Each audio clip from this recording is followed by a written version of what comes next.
instead of using that. Did you have to go and buy some dude wipes on the way? No, I should have, dude, because that toilet paper was terrible. I keep those in my car. I never had them. I never bought any Dude before. wipes? Yeah, I never They're bought Oh, great. they're fucking amazing, bro. You can get like mint.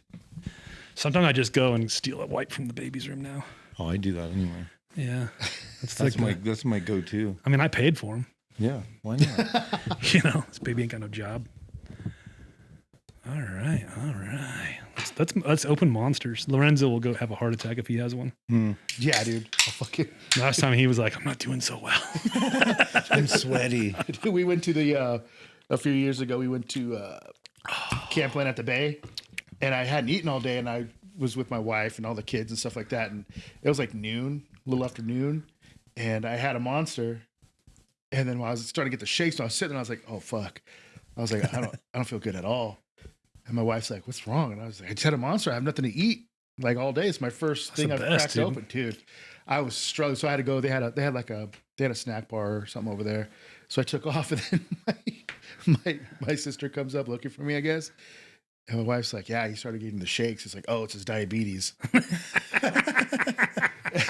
then I come back, my wife's like, you got diabetes? And I was like, no, I don't got fucking diabetes. She's like, your sister said you got diabetes. This fucking idiot doesn't know what diabetes are, bro. You're just a bitch for energy drinks. Yeah, dude.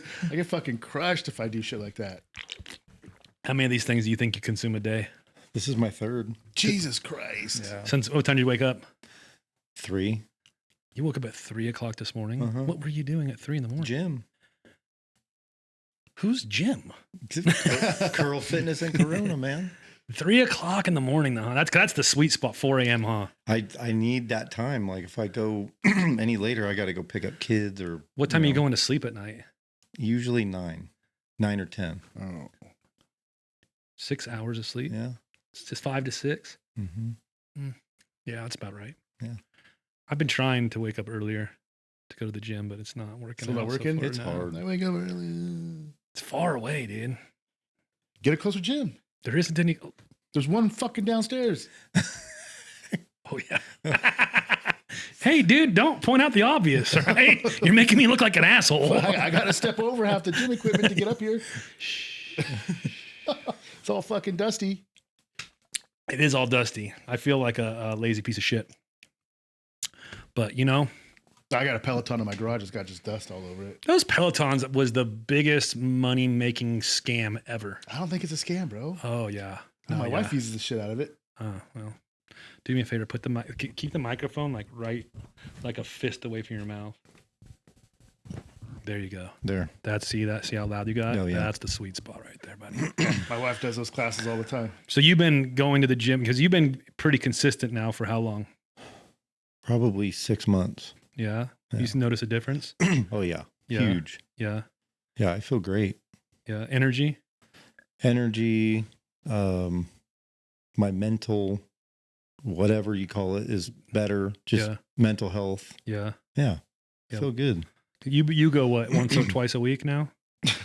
You were because you were hard for a minute. No, I was, but just life fucking just gets in the way of everything, dude. You got a full gym in your garage, dude. I don't. I have gym. I just don't have enough weights. That's the fucking problem. You got enough weights, dude.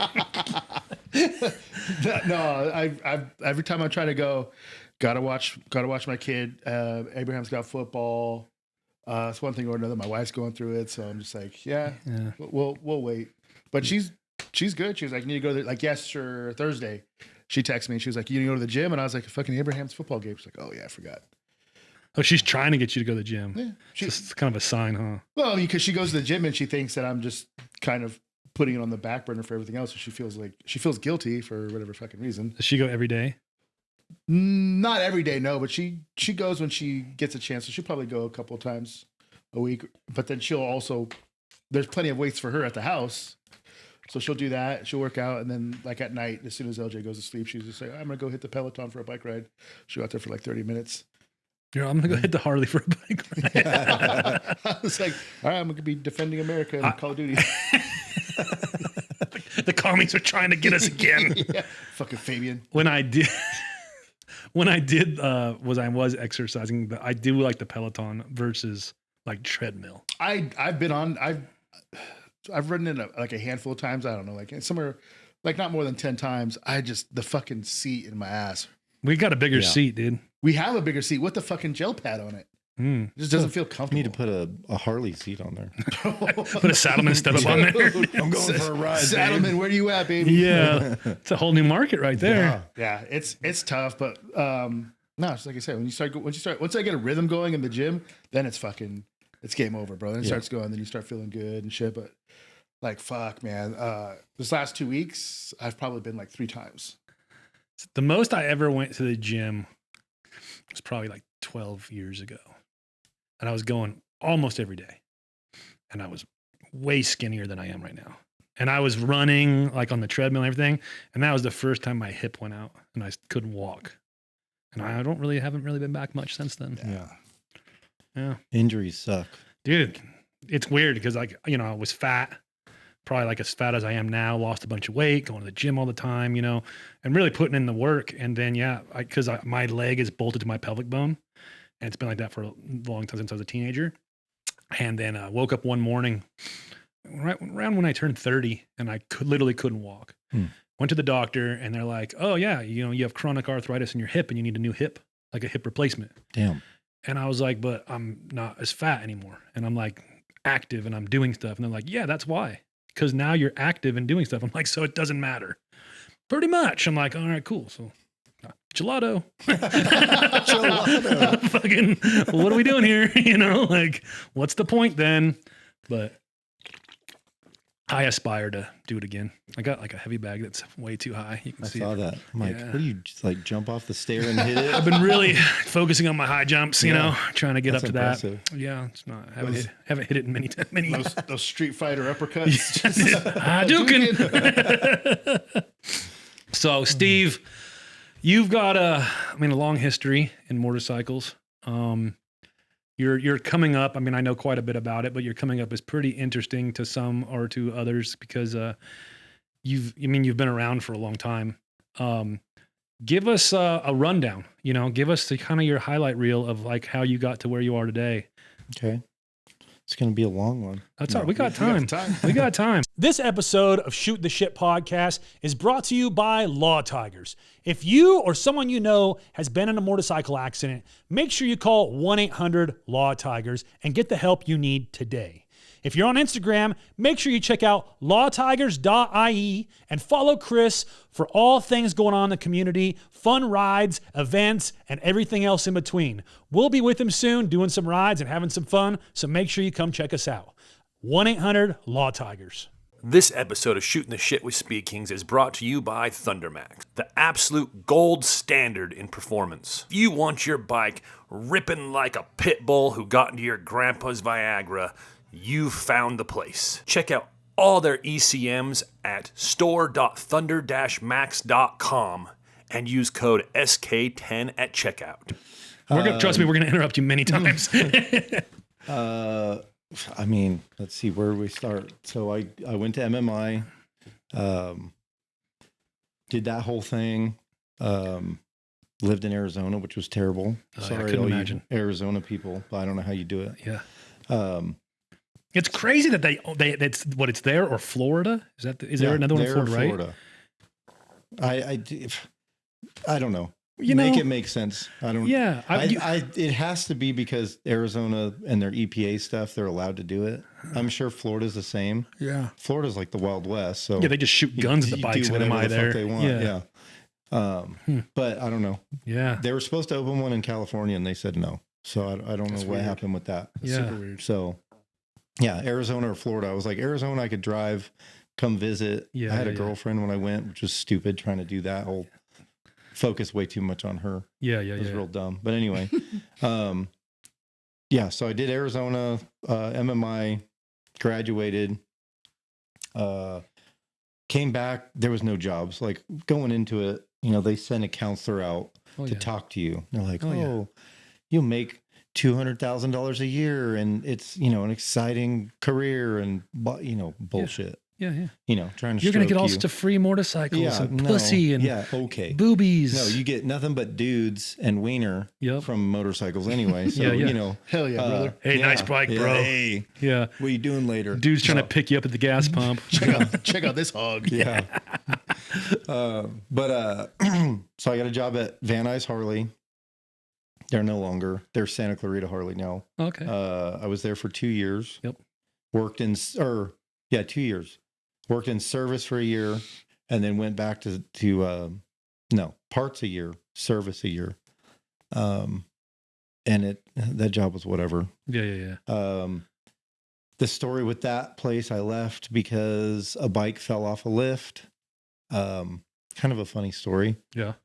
I was there I think I was working overtime. It was like Sunday. It was just me and my the service guy in the office. And I was doing an oil change on a Sporty. I take the oil.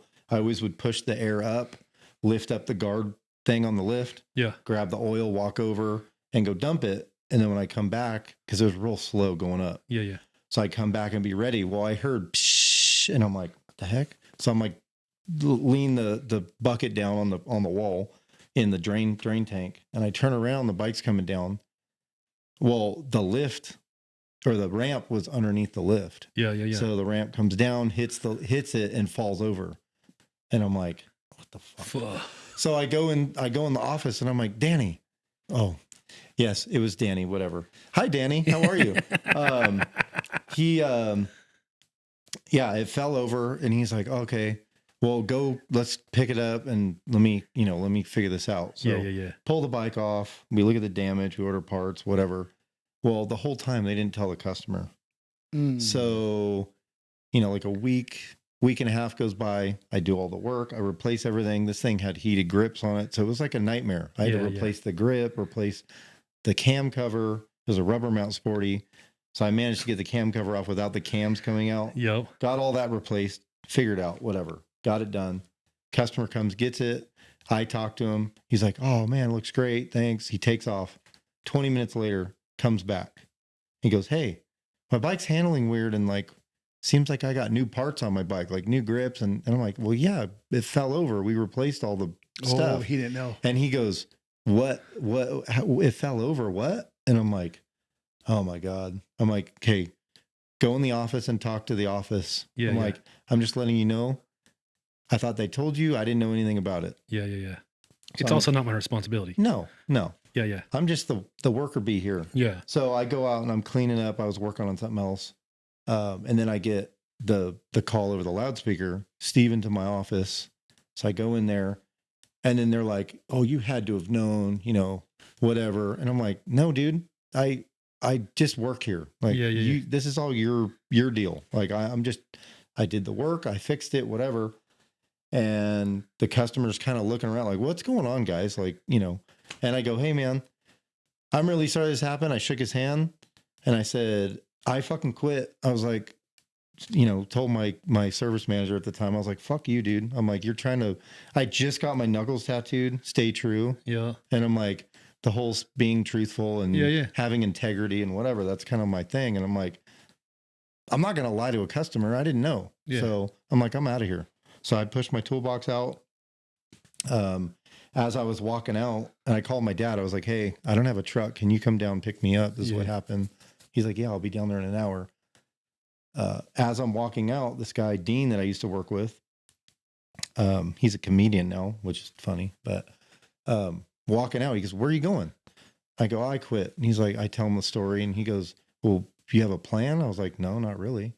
He's like, my buddy down at West Coast Choppers, they're hiring for somebody. You want me to call? I'm like, yeah, sure. Yeah. So the next day, was it the West Coast Choppers we know at that time, or was it, what time frame was that? It was towards the end. Gotcha. So I worked there for 3 years. So it was toward the end of, it was still cool, but it wasn't like no love party cool. Yeah. I missed all that stuff. Yeah. Probably good for you. Probably. Yeah, probably. But yeah, so I got the job. I got an interview, I think 2 days later. Yep. Went down there, and then I was there for 3 years. I boomeranged back after I had my first kid. my wife was having a real hard time at the time. My ex-wife was having a hard time with like postpartum stuff. Yeah. And I just told my manager, I'm like, hey man, I need to take a couple weeks off. I'm like, my wife's freaking out. Yeah. And he's like, well, I can't do that. I'm like, well, what do you mean you can't do that? Like, I'm taking off the time. Yeah. My wife means a little bit more than where I work right now. And he just was like, no, well, we're just gonna have to let you go. I'm like, all right, well, fuck you then.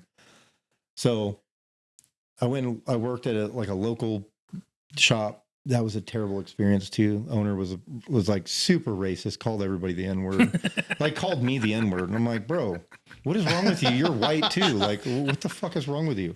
But everybody, he was just, and this and Oh, God. ex cop fucking piece that of makes shit. more sense. Sounds about right. Yeah. But then checks out. So funny side note to that story. So he would talk all the shit.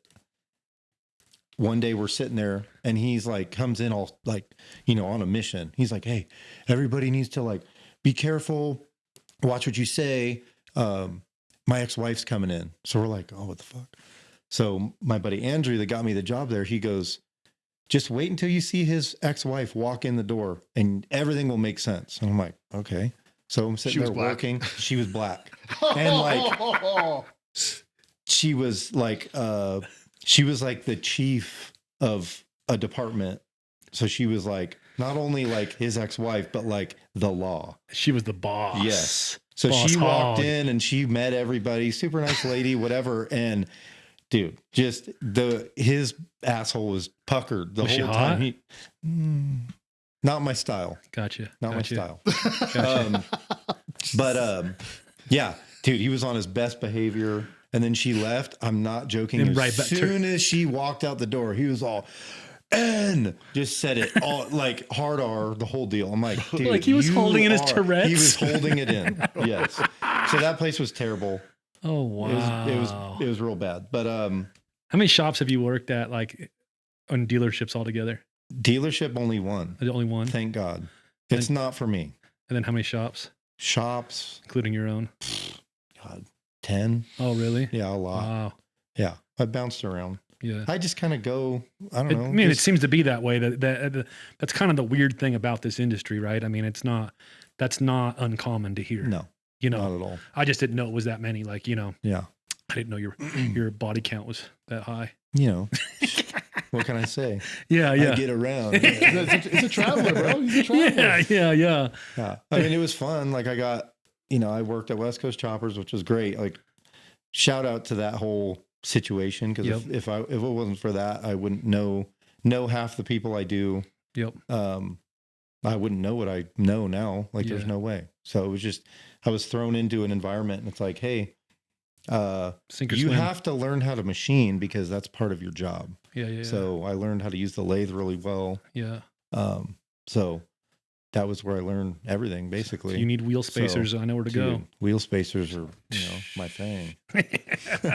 Hit up your boy. Yeah. It's good though. Like, I don't know. I mean, as we've progressed through the industry and where it's at today, it almost seems like a lot of that stuff is lost. Yeah. I mean, it's like, this wheel won't fit with the factory spacers. Yeah. No, you got to make some. Yeah. I don't know how to do that. I just saw a video of so we make a kit. Yep. It's for 13s or 9-spoke any sealed bearing wheel that came off of a Sportster or Dyna. Yep. It will go on your Softail, your newer Dyna. Yep. And we put all the instructions in there and say exactly what you want. Well, there's people that go out and they go buy like the 9 spokes off of like an iron. Yeah. And they don't want to change the bearings. I'm like, well, I don't know how to help you because it's a different setup. Yeah, like yeah. we do things different. We press it all the way in, put the crush tube in, and the other one presses up slightly. Yeah. Like the stock ones, they have one side, the non-ABS side, Yep. presses all the way in, and then you press the other one up to it, and it's got like that much of a gap, Yeah. But people, I'm like, just take your bearings out, bring me your wheels. Yeah. Like, just buy the kit. I'll pull them out and put them in for free. Yeah. Like, just take your focusing on the wrong problem. Yeah. Your bike's ugly anyway. Let's get to the root of this. Let's get to the root. The wheels are the nicest thing on your bike. Yeah. Why are people so weird about the bearings? I don't know. It's because they don't know anything about them. People get hung up on the slightest, smallest things because they don't even know how to get the bearings out of the wheel because you have a proper tool. Yeah. You know what I mean? And they don't have it. And so that's the things that hang people up like crazy. Something like that where you have to have a specialty tool, which you can buy on Amazon. Yeah. But they're completely lost at that point. I've had my bearings go. I remember this is on my first bike. Yeah, my first bike. I had was a 13 spoke. Most 13 spoke. Put on a Dyna. Yeah. And I remember I had them on there for like a week, and I was coming down I was leaving Temecula. I had breakfast in Temecula, and I jumped on, and boom, we started getting it, and all of a sudden, just and I was, dude, everybody behind me just went, backed up, and I thought that was it. I was like, I'm just gonna fucking belly flop off this bike, dude, just see what happens. I rode it out, hit the shoulder, and we figured out it was the bearings. And after that, dude, I realized that's something that you got to take fucking serious, dude. Like, if the professional says change your fucking bearings, change your fucking bearings. Yeah. I had a rear wheel bearing go out on a dyno. The wheel was spinning 100 and something miles an hour when it went out. Yeah. Luckily I had the bike. It was one of my own bikes, but I had it from fully strapped down, but that ass end still was like wham, wham on the drum, I'm like, holy shit. Imagine having your ass on that seat. Yeah. Crazy. Dude, sketchy. So yeah, bearings are a big deal, but they're very simple. They're super, it's just, again, people get, the only shit that I don't fuck with, I've never set them or done them, is Timkins. They're really easy once you get them. I don't feel like learning that archaic technology. I'm probably going to get a bunch of hate for this, but I've been doing them so long. I just do it by feel. Yeah. You're one of those old guys now. I guess. I can just feel it. Oh man. Yeah. This feels good. And you don't even have New Balances on. I don't. I'm still holding on. You're one power lift away. He's using the Mexican measuring tape. Yes. Hey, I'm going to say something. This is like total side note, random, but somebody said that Vans are the new dad shoes. And I was like, God damn it. You're right. Oh, shit. But hey.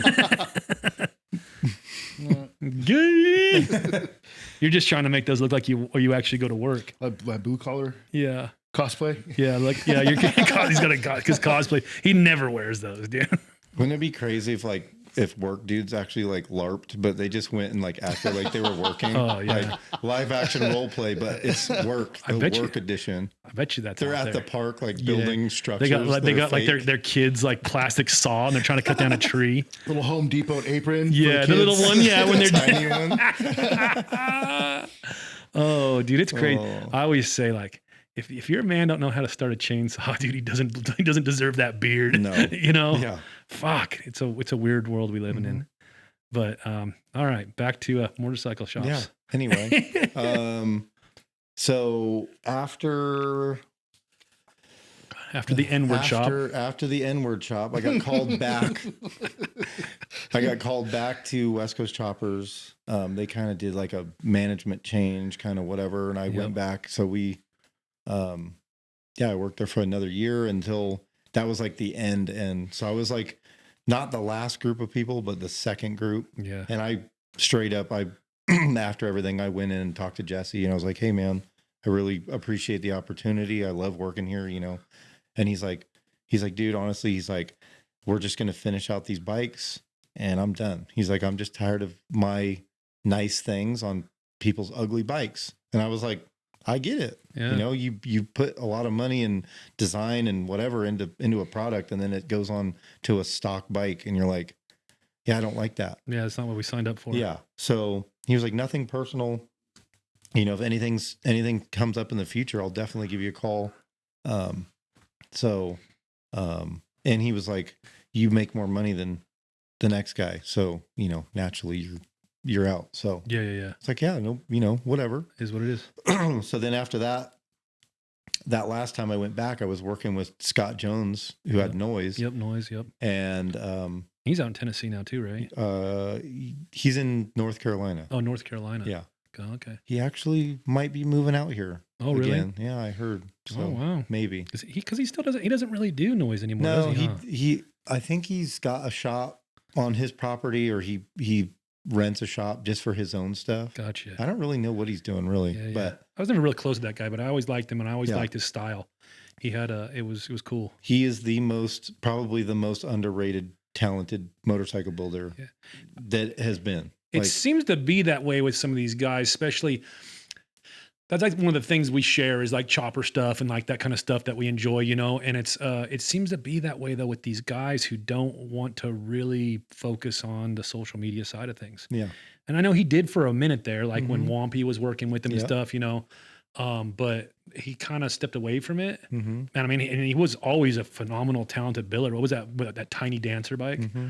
Oh, that thing was fucking cool, I love that bike. Yeah, he was always him and like Oliver were always like kind of my top dudes. When I was kind of coming into all the shit, you know what I mean? Just like watching those dudes, like, oh, these guys get it. Yeah, it's Oliver, Scott, and Brandon from Mullins Chain Drive. Oh yeah, that guy's badass too. Like hands down, my favorite. Yeah. And I got to work with Brandon and Scott. Yeah, so cool. That was Oliver, wild. You're up. Oliver, coming to your shop tomorrow. I'm with Oliver a lot. Like we go and travel and go and do Wasion together and stuff. So but he's definitely my favorite now. Yeah. He's managed to stay in the relevant eye. Mm-hmm. For doing the crossover. Because he was doing all those choppers. And I mean, Oliver just genuinely likes motorcycles, but then he started doing the new stuff also. And then now he's doing all the filming and stuff. He's killing it. He's getting after it. Yeah. I talked to him the other day. Yeah. He's getting after it for sure. Yeah. But his Doberman bikes and stuff. Jesus Christ. I know. It's just everything. And I've helped him load them on trailers and kept a couple in my shop for a couple of weeks. And I'm just like, every day come in, I'm like, how did you, like Sweet Berry Wine. Yeah, and he used that Greaves cast neck. I'm like, how do you even think about that? Yeah. Me and my brain don't connect the two. So it's just, it's a different deal. He just has the eye. He does. So he has more of an artistic, I can draw a stick figure. Yeah. So I'm not an artiste. Yeah. So I just put some wheels on a rake and I'm good to go. I'm more of like I'll be in the shop and I come up with stuff. It's never in my head. It's always like on the spot with things. I have to see very visual. I have to see the things to come to fruition. If that's the word. Yeah. I'm using $10 words here today. It's a new thing for me. Yeah. I'm sounding smart. Scrabble. Yeah. You sound smart today. 3 Monster smart. Yeah. I like it. Yeah. Hey, by the way, Monster, if you're listening, sponsor your boy. Monster, if you're listening, thanks. Sponsor everybody. Yeah. That'd be sweet. I can use a Monster sticker on my truck. You can't drink them. Well, you can drink the Monster tour waters. You could. Yeah. What? No, they have a fruit punch. Like just a juice. Yeah. Those are Have you had any of those? No, dude. If I'm gonna have a Monster, I want energy, bro. I feel like it's just as good, just without the heart attack. No, dude. I saw a post where it's what's his name? The actor from oh my gosh. Sinbad? No. What the fuck, bro? Different black dude. I can't even think of his name. Name a movie. Training Day. Denzel Washington. Come on, bro. I was pretty close. I'm bad. He went on a whole N-word rant. Yeah. But I mean, let's be honest. I was pretty close. What did you say? I was pretty close. What did you say? Sinbad. You piece of shit. I wasn't that far How off. dare you? First of all, Sinbad is a whole other shade. But he's still a shade. I was close. Technically. He just said that one actor dude. Yeah. I was closer than your guess. Exactly. What was my guess? Exactly. He said, was he not white? Sinbad. This is another side note. I will explain stuff as good as I just did to my wife, and then I get mad at her because she doesn't know what I'm talking about. Like, hey, you know the thing, like the thing, it's like this thing and the thing and thing, and she's like, no, I don't. What are you talking about? I'm like, how do you not know? You're useless. This is bullshit. What do you mean? Why are we together? Bro, I go through it with my wife though, but she doesn't know anybody unless they're on MTV. Yeah. MTV's still a thing? Yeah, bro. They have The Challenge. She watches The Challenge and Love Island. It's just what's it called? Ridiculousness Life stuff. Reality shows. Reality shows. Catfish. See? Yeah, I can't. That kind of shit. How do they still call it MTV then?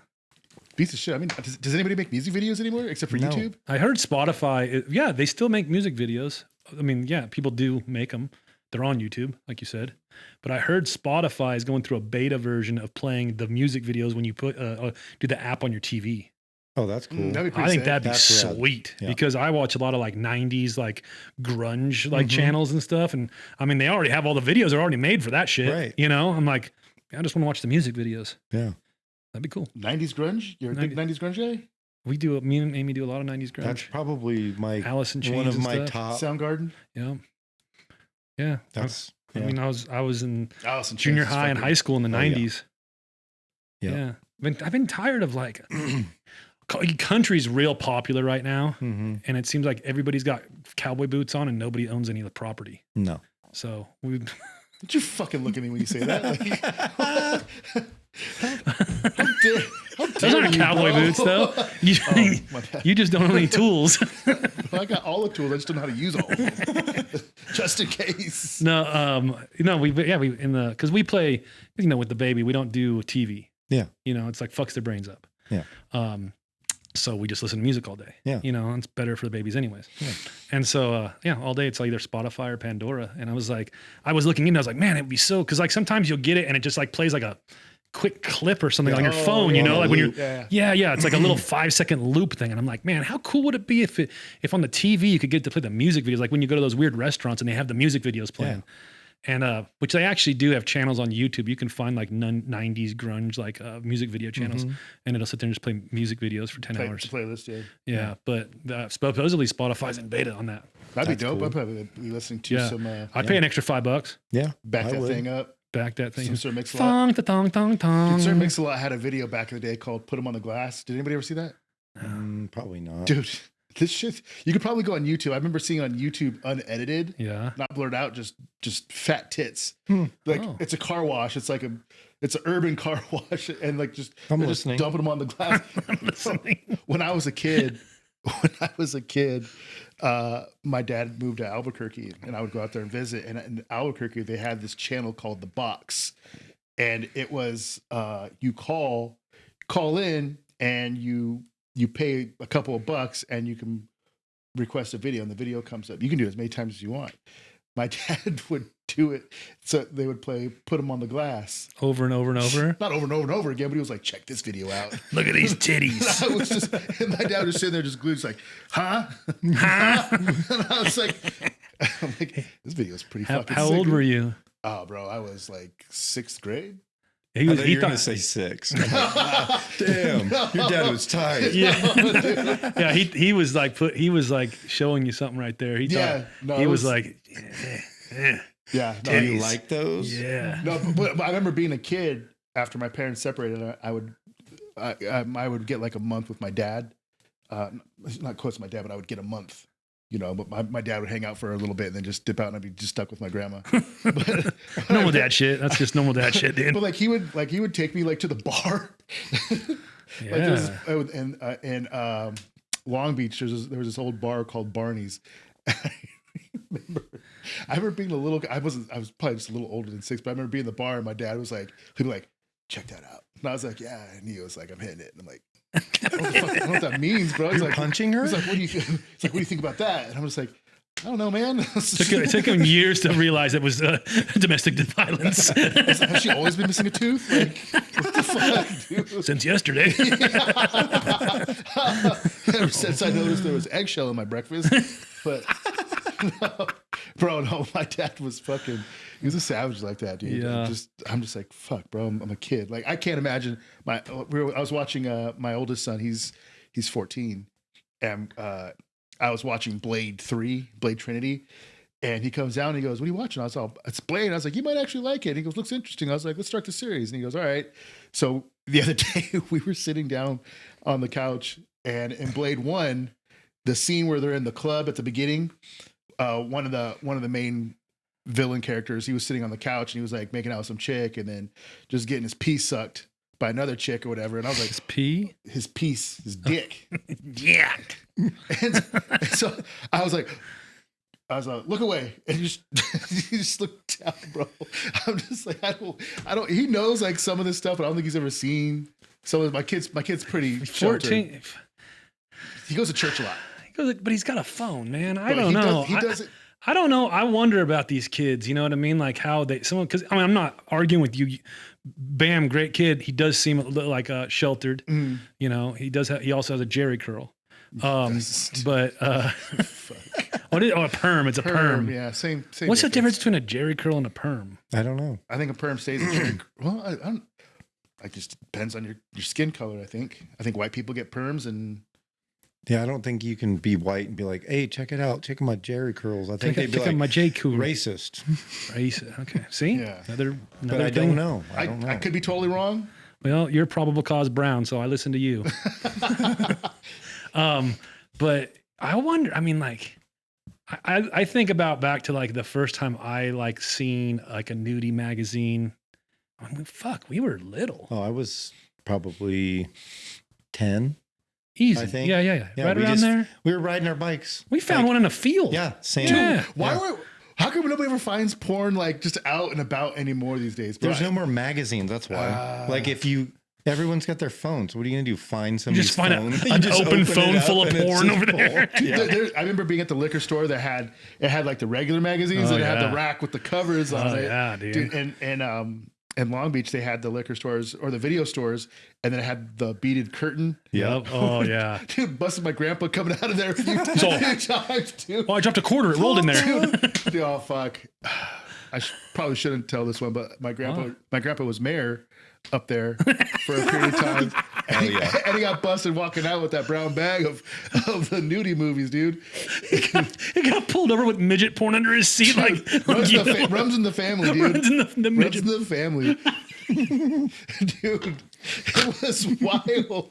Like my grandpa had a stash, dude. Like, and then just like some days, like he was the mayor of Albuquerque. No, not Albuquerque. He was the mayor of Hawaiian Gardens. Hawaiian Gardens? Yeah. So I was just like, oh, dude. Like, before I understood, then, like, as I got older, he was still into it. I'm just like, that's why there's so many of those shops in that city. I get it now. Dude, like, someone jammed him up, and they're like, what do you think about all these stores that have pornography in it and stuff? And I'm going to have to go check these out. He was like, what are you talking about? I remember being a kid, and I lived in a pretty white suburb.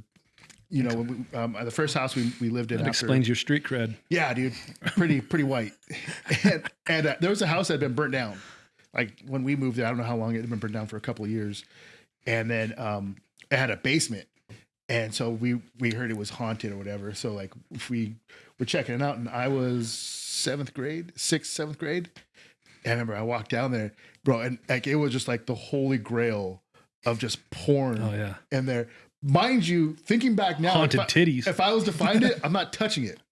I don't know whose dick beaters were on that thing, like what's been on that thing. But at that time, it didn't matter. Nah, being junior high, was like pre antibacterial like hand sanitizer shit. Nobody cared anymore. I was like this. Yeah. Yeah. Yes.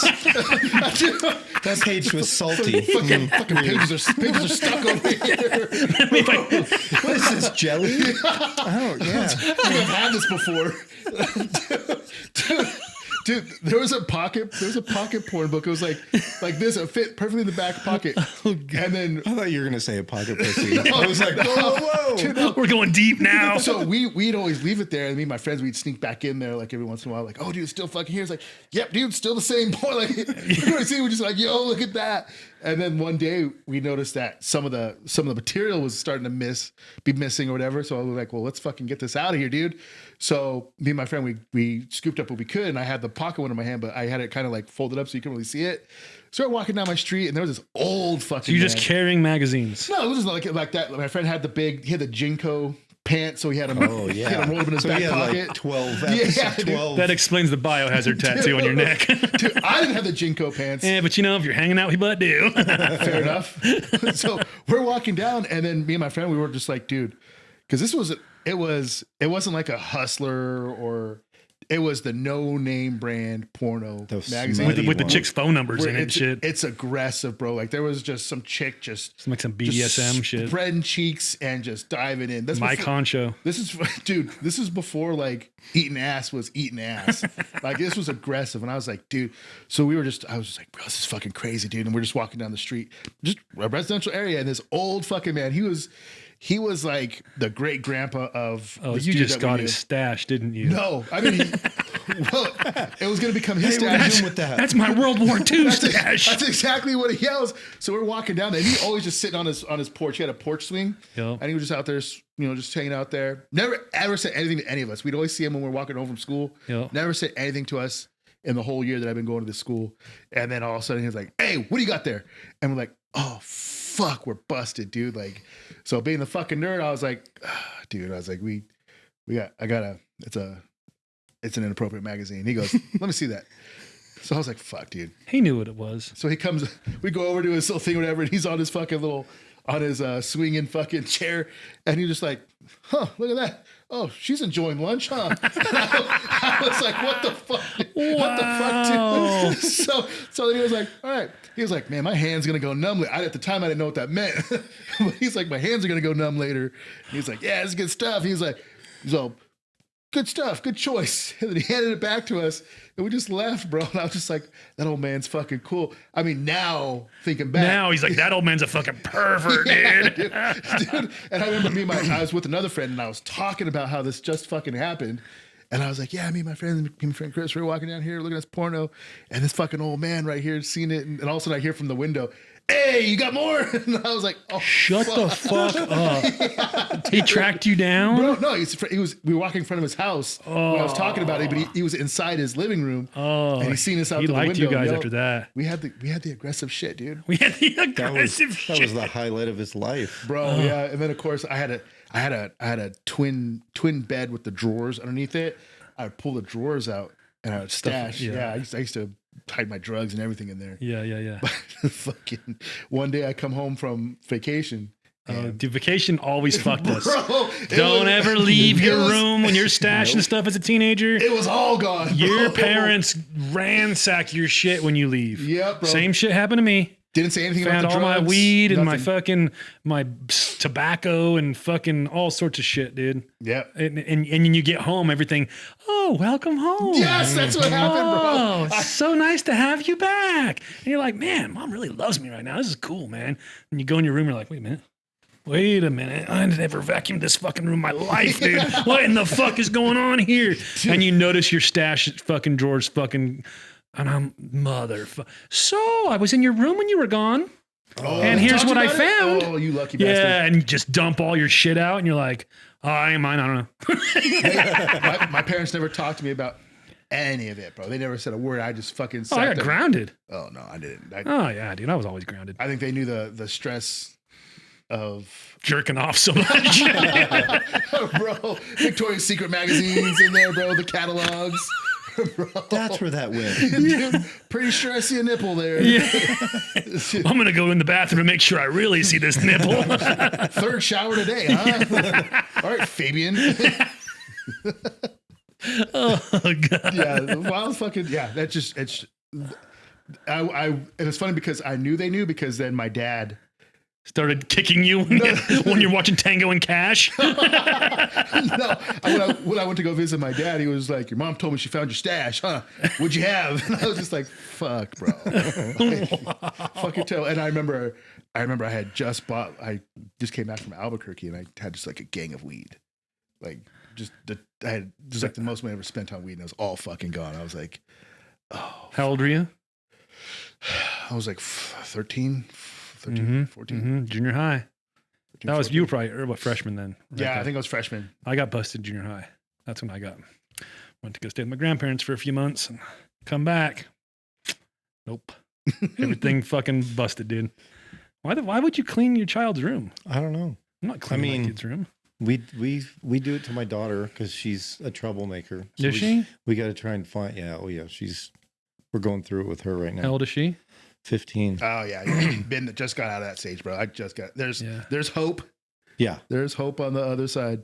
It is. Yeah, it is. It's something else. My daughter had got in trouble with vape pens, weed pens, and stuff like that. And I tried to cut her some slack because we had just moved her down from another area, so she didn't have any friends, and she's got a problem of wanting to be liked by everybody. She went through that whole phase, like just wanted to be a typical pleaser. teenager shit. Yeah, and same thing. In the grand scheme of things, she did a lot less stuff than what I was doing at that age. So. That's what's crazy too, though. Like when you think about that, like at that age, I mean, I was drinking beers at 15 years old, like while I'm doing or attempting to do some homework. You know what I mean? Like, and we were pretty fucking rowdy in the sense of, and then like I see the biggest thing I see with kids is vape.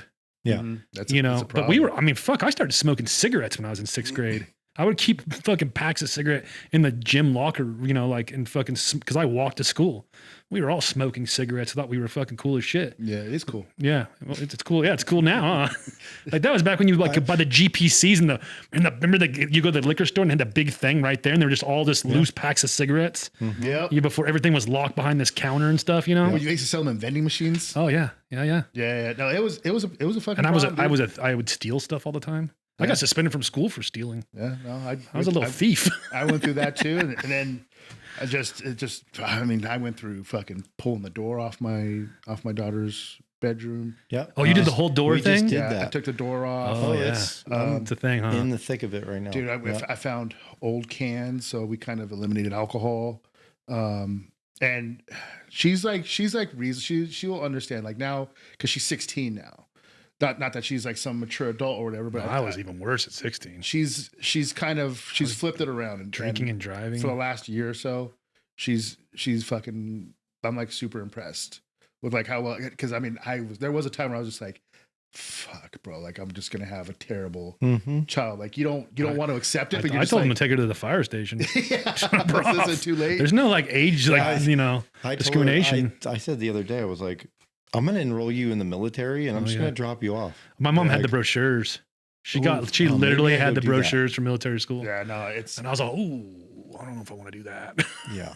Like it better stop being such a piece of shit. I was the one that was doing all like the grounding. Like I'd be like, bro, you're fucking toast. Like her summers scrapped. Like she's lost your like summer, 2 summers. Mine. Your winter, mine. Dude, her Christmas, like the last couple of years, last year I think was better.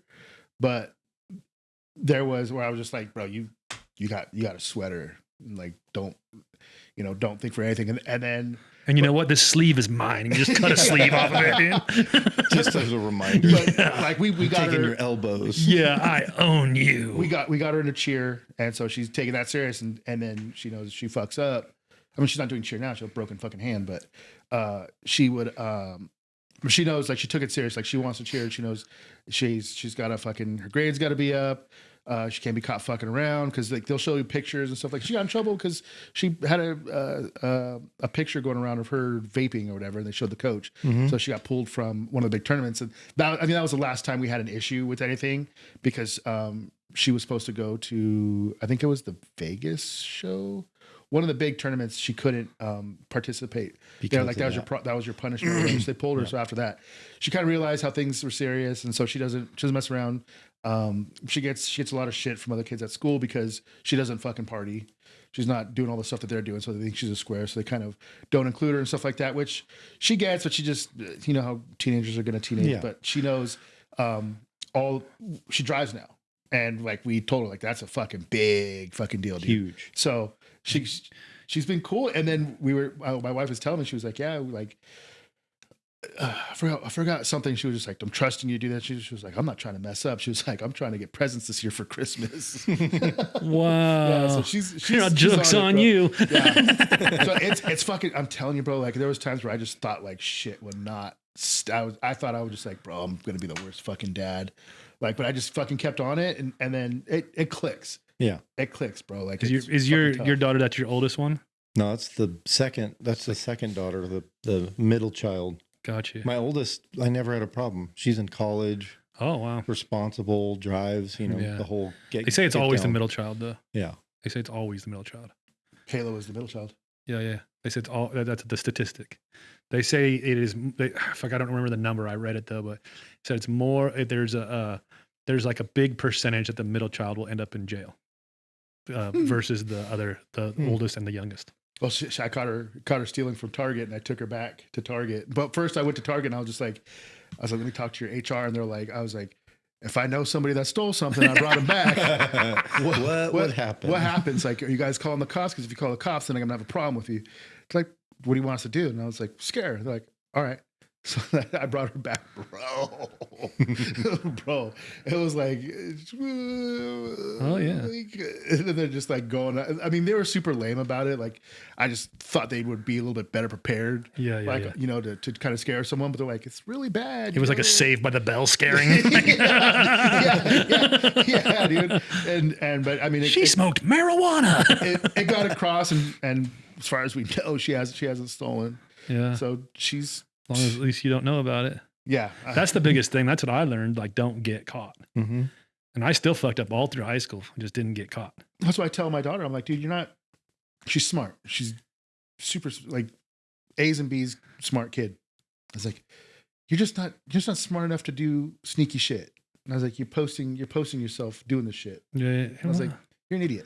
Yeah. Hello. Well, that's why we got away with everything, because nobody posted anything. Mm-hmm. Yeah. Nobody knew what we did. No. Yeah. No. Just do it, and you talk to your friends about it, but you don't tell anyone And the next else. week, you forgot because you did something even way cooler than that. You know, way worse. Yeah, way worse. Exactly. Yeah, it is. It's weird. I feel for these kids. We talked about it before. I feel for these kids because like social media, and there's definitely pressure there, and there's weird shit, and you're always being judged one way or another. Mm-hmm. Besides just being judged at school, and like you go home and it's all over with. Mm-hmm. I do feel for them, but it's like, yeah, this is your world. This is what you got to grow up in. Sorry. We all grew up in something weird. Yeah. You know, our world was a little odd. I mean, like as we got older, it's just, cause we grew up in a weird, no technology world, I mean, I don't know. I remember I got arrested one time and they went in my car. They were searching my car. I was 18 and I had a bunch of pictures. You used to have to take pictures with the fucking camera, not a phone. Yeah. Like cell phones just were fucking so many, a roll of dick pics. He just had oh, you want one? Yeah. He just had this roll of dick pics. I'll just leave them on random cars in the parking lot. Yeah, you couldn't DM him at that point. He just put his name on the back and put it underneath the windshield wiper. So when you got in, it was just dick in your face. Well, I would go to these, like in San Diego, used to have like a big, like illegal dick pic ring. Phantom dick pickers. DM back then, that dick mail. Yeah. I would go to all these things, whatever, and I was taking pictures of fucking cars doing burnouts and shit like that. There you go. Just tons of pictures and shit like that, and I had them in my fucking car, and they went through that. Like I seen them from the back of the cop car. They're just like, just writing down license plate numbers. Bro, and I was like, you're the narc. In case you guys were looking for him, we found him. He's got all the evidence right here. I was like, book him. I was like, fuck, dude. But what were you getting arrested for? So what happened was, like, before the night that I got arrested, a couple months before, I was going down the road in the same area, and some other dude was going down the same road next to me. We just happened to be going at a high rate of speed. And then right next to each other. Yeah. And then a cop. We had just watched Fast and the Furious. This is pre Fast and Furious. Oh. And Pre-Furious. And a cop popped up, and I had already been in trouble for doing the same side to side driving. No, I wasn't. Allegedly. I had gotten arrested for aiding and abetting in a speed contest. So same side to side driving? No, I was the dude that was like. It sounds like it, right? I was the guy that was starting the races. I got arrested. Sir, I was just saying, look it up, sky, and then look at the floor. I thought I saw some change on the floor, bro. So no, it's fucking stupid, bro. So we got pulled over. So I pulled over on the main street, and then he pulled up behind me, and then the guy that was next to me, he went around the corner. And then the cop pulled up and he was like, you stay right there. And he went around the corner and parked behind that dude. And I just saw all the traffic. It was a busy street. And I was just like, so I just took off and I booked it out of there. And then, so then fast forward to that night where I got pulled over, I was following my friend home after work because we're going to go bowling. Yeah. And there was a cop in front of him. And then the cop turned on a side street. When he turned, we kept going, and then he popped back out, got behind me, pulled me over, and we were on like a single lane street, and he was like, "Oh yeah," he was like, "You were street racing," and I was like, "What the fuck?" I was like, "No," and he's like, "Where's your friend?" And my friend had pulled over, but across the street he had a purple Jetta. Yeah. And he pulled over, and he was just like, "Where's your friend at?" And I was like, "This is weird because he's right across the fucking." I didn't tell him that, but I was just like, "It's across the street," and then. Yeah, that's when he pulled me out. And then I was like, what the fuck is going on? Like, they never told me they impounded my car for 30 days, dude. Like, they fucking took a dog into my car. They stripped off all my panels, bust out the glove box, dude. They fucked up my shit. Yeah. Damn. It was mad because you left. Well, come to find out, and this piece of shit, I see what cop cars look like now. Like, they have, I think most of them have like it's like a little section you can't be sliding around. Like, they're gated off. So you're pretty secure, and they'll tie you into the seat. Well, at this time it was just a flat bench seat like McDonald's. Yeah, like a plastic bench seat. They didn't strap me in or anything. I was just cuffed in there, just sliding around. He's fucking just whipping all these turns and shit, fucking me up. And then he was just talking. He was like, "I've been looking for you, and I'd give up a felony arrest for you any day." He's like, "I can't believe I got you," and this and that. And I was like, the fuck did I do? And then he brought up, he was like, "You fucking ran." And I was like, that was a month ago. I was like, yeah, bro. I was like, all right, dude. I was like, let's fucking go. And I got so much. What kind of car were you driving? Bro, it was a Ford Taurus SHO. Hell yeah. bro. I was just like, fuck, bro. Like, I was like, God. Really, dude? I was like, this is, and then they took me to the El Cajon Police Department and like booked me all in or whatever. And then it was, book him, Dano. Bro, by this time it was like 1:00, and I was like, dude. I was like, you guys, obviously, this is like 99, 2000 maybe. And I was just like, so there's no Uber. Yeah. I was like, how the fuck am I getting home? Yeah.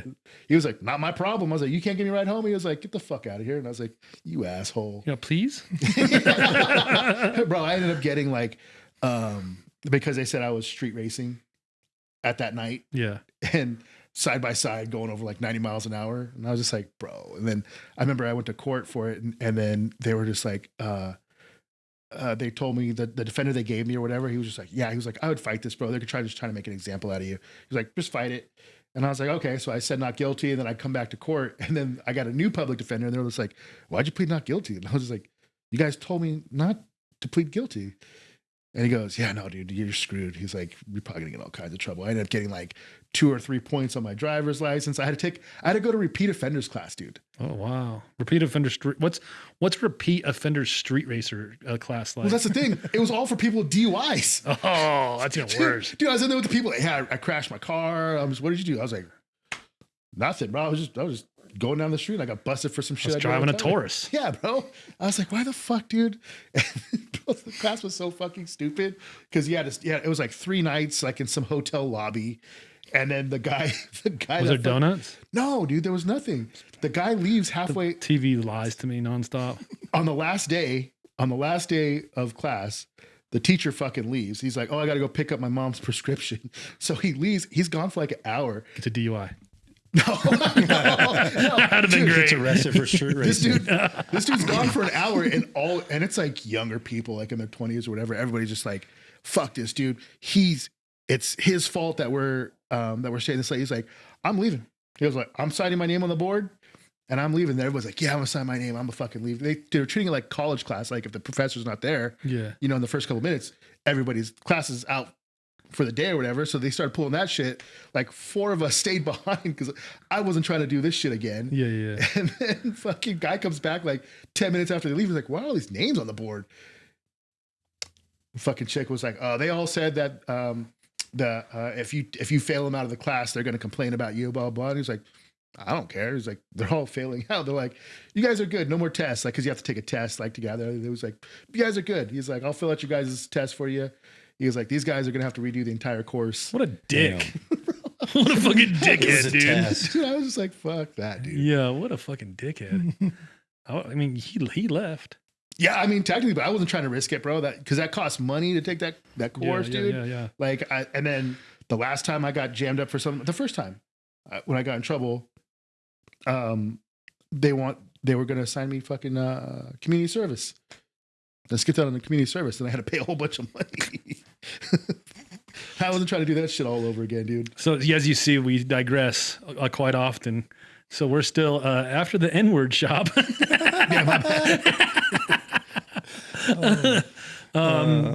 go back to that. Okay.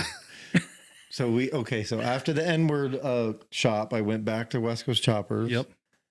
Left there, worked for Scott at Noise for a little bit. Oh, yep. Then I worked for this dude in Placentia named Stefan. Worked there for a while. And then, in between all that, I worked for Falcon Motorcycles. We did like really, really high-end British. Like we built a Vincent Black Shadow, all handmade. Like it was 6 of us working on these bikes for a year. No way. Like everything handmade. Oh, wow. Nuts, bolts. That was my job. Making all the fasteners, making just fabricating. So you really had to use that lathe. Yeah. I was on the lathe all day. Wow. Making like throttle cable adjusters. Yep. He didn't want to use anything that was off the shelf. So like all stainless or brass. Wow. So it was like straight line knurling this stuff and then parting it off, making a nut, making everything. Like so I got really good with like small little things. And you did all this on a manual lathe? All of it on a manual lathe, yeah. I mean, nobody would thought it would be easier to do on a CNC lathe, or? I mean, yes, but he wanted everything handmade. The only thing that they made that was CNC was the front. He made like a dual leading front brake shoe. Mm-hmm. And they machined the hub and did all that. That's above my pay grade. Yeah. So that was all CNC'd. And then we got LA Sleeve. They make locomotive piston ring replacements for locomotives. Okay. And it just so happened that they were a little bit bigger than what we needed for the brake drum ring that presses into the aluminum. So they made us these rings, and me and my buddy pressed one in and we messed up the hub. So it was like, I don't know, the chunk of aluminum was like $1,000. Mm-hmm. So we fucked that up. Yeah. And we're like, hey, we fucked up. Yeah. Well, luckily we made 2. So, but we got it to work. So that was fun. It was crazy. It was in downtown LA. Where are you living at this time? Dude, because you didn't live in LA, right? Dude. So when I worked, I'm going to back up. When I worked at West Coast Choppers, I lived in Santa Clarita. Long, like hour to work, hour and a half home, and I had only a Sportster. Oh, yeah. Rode it for 2 years straight. Got real good in traffic. Good. Yeah. And then like towards the end, I bought a DRZ 400 Supermoto. Yep. And I commuted on that, so it was fun. But when I worked in LA, I think I lived in Fountain Valley, I think. So that was a commute, but me and Scott would carpool too, because he worked at Falcon too. So we both carpooled every day. So that made it better. Yeah. But that place was crazy. And then we just kind of got to the point where we just weren't getting along with the owners anymore. So we just kind of all went our separate way. Yeah. See, after that was when I went and worked for Stefan. And then that's when I met Corey. And before Corey, Mark from Rusty Butcher. Yep. I had met him at Noise because he was working on his chopper. Mm-hmm. And he was like, hey, like, do you want some side work? Like, I'm starting this race team, blah, blah, blah, that whole thing. Yep. So that's when we started hanging out. And then, so Tracker died before it's Til Death. It was light bars. We started selling light bars first. And buying, Mark was like, I'm going to buy you a case of these, just sell them. Like I'm kind of selling them slowly. I'm just going to give you the Tracker Die name, sell stuff under there. He was like, fuck getting a job. I want you to be free so you can come do whatever. That's Mark's big thing. Like, you have a job, you're a loser. Yeah. Quit that and come with me. And we'll go and do cool shit. And which it's kind of a cool way to live. And if you can figure it out, make it work, it's kind of cool. Yeah. So that was what we were all trying to do back then. Yep. So and today. Yeah. And today. Same thing. So I was selling light bars. And then it just started going. But then when I met Corey, I kind of asked him like, hey, do you want to do this with me? And yeah, so on the record, I was first. Yeah, Corey came on and we started Track or Die, and we ran with that. We ran it out of our apartment in Eastville. Yo. At Homecoming Apartments. They hated us there. And you guys were working together and living together? Working together and living together. Oh, that's gotta be. Yeah, so I had an apartment in Huntington. So when I worked at Stefan's shop, Corey broke up with his girlfriend and he was staying on my couch. Gotcha. And I remember back then, you know, it's like certain people do things and you think back and you're like, man, I should have just cut him off then. Yep. So he was out late. He came back home. I had to go to work. So I got up. At that time I had both girls single by myself. My ex-wife, we split up. So I had both girls full time. Oh, wow. So I would get up early. Yeah, I was on, all the California help. Yeah. That's why when people say stuff about like food stamps and whatever, I'm like, hey, you know what? If you need it, you need it. You need it. Yeah. It's there for a reason. Yeah. And even the lady that got me all the stuff, she was like, you're the only person today that I know that you need it, because I saw you pull up in your little pickup truck. It was like 87 Toyota pickup, stick shift, child in the middle, another child on another seat. And I would reach over my oldest daughter's leg to shift. So we pull up and she was like, I've seen never seen no backwoods shit like that. Yeah. I've never seen a white person in here ever in the history. But she goes, you pulled up in your truck. She's like, there's people that just pulled up in brand new Cadillacs and I can't say anything. Like, I have to give everybody the equal whatever. Yeah. So anyway, so I was on all the stuff. So I had to work. I was like filling out my thing, like, oh, I worked here and blah, blah, blah. So I got them into daycare, which is expensive. If you know, it's so fucking expensive. Yep. So I would take them to daycare and go. So I had to come home early for some reason, and he was staying at my house.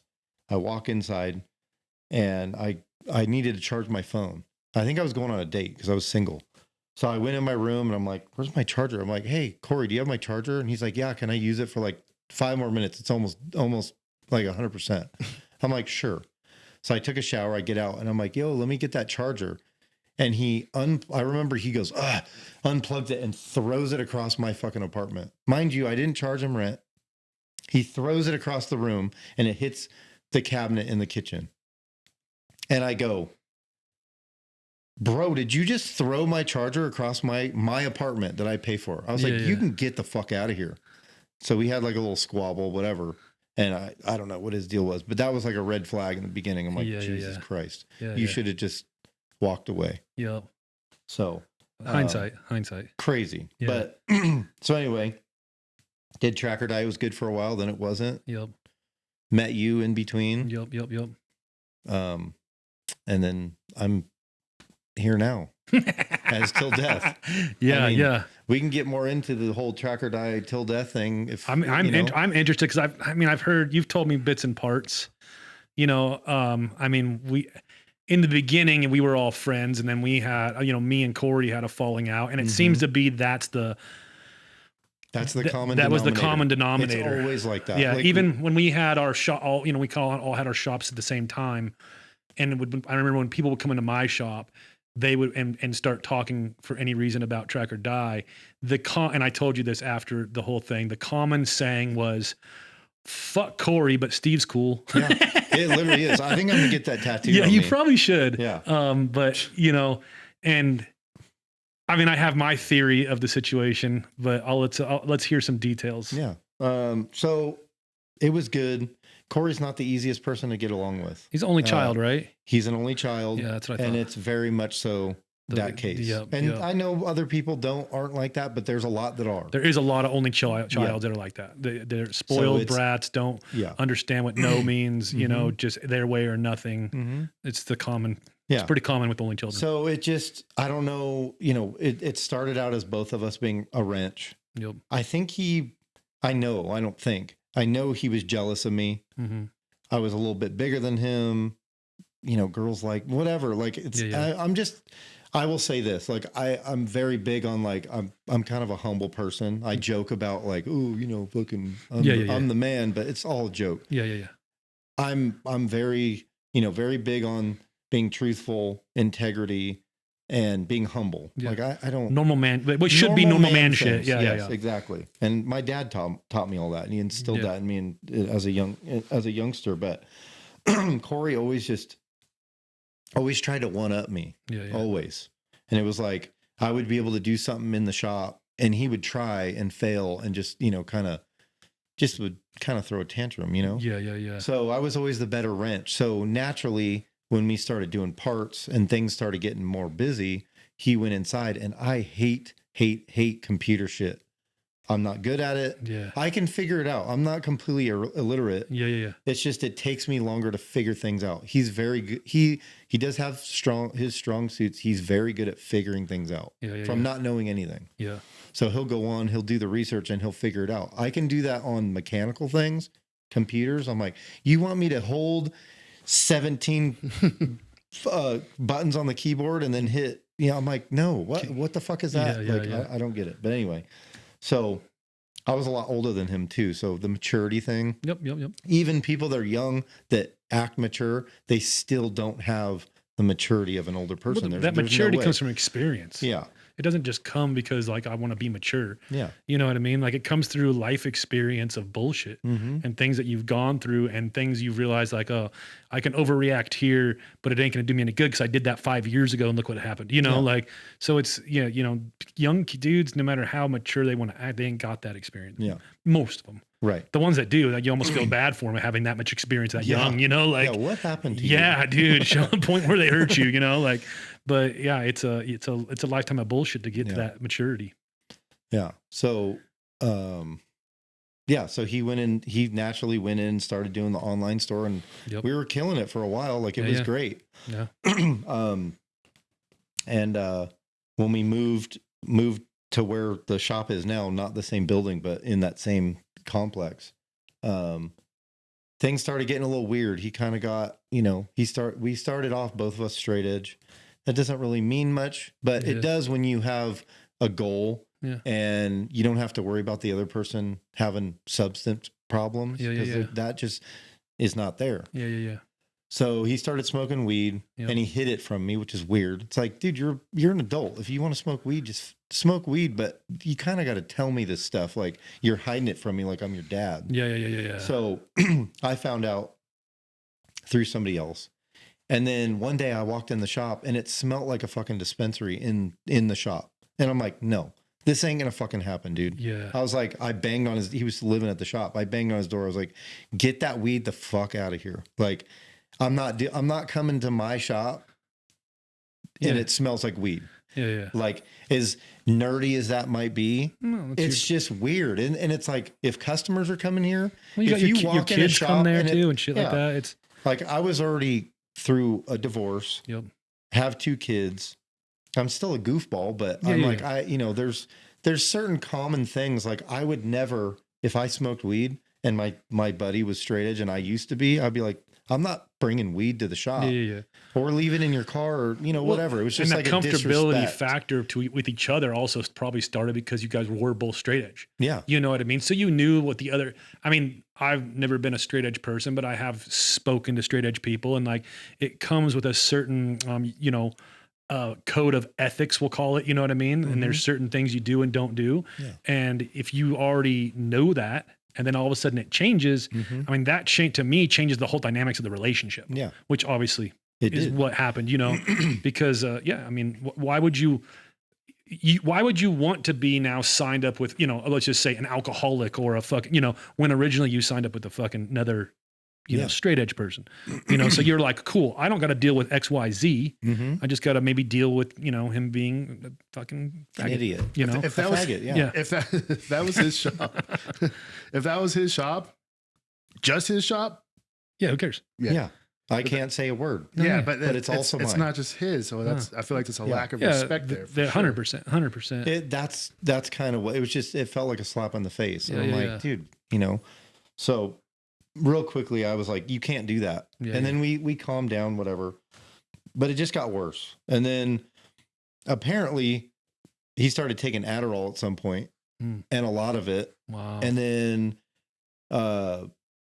it wasn't their fault. They just thought I knew. Yep. But I don't remember if it was Ravi or somebody else was like, oh yeah, man, he was like snorting it. And I'm like, when you start snorting shit up your nose, yeah, it's a little more serious than just taking a pill. Yeah.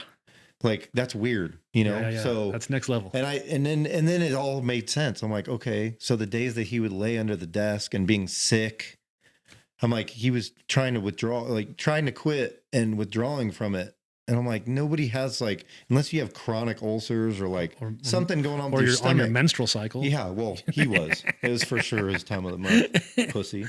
But I will just say this: I don't hate very many people. Yeah. I hate that motherfucker. Yeah. Like I really don't hate anyone. Like, you know, dislike whatever.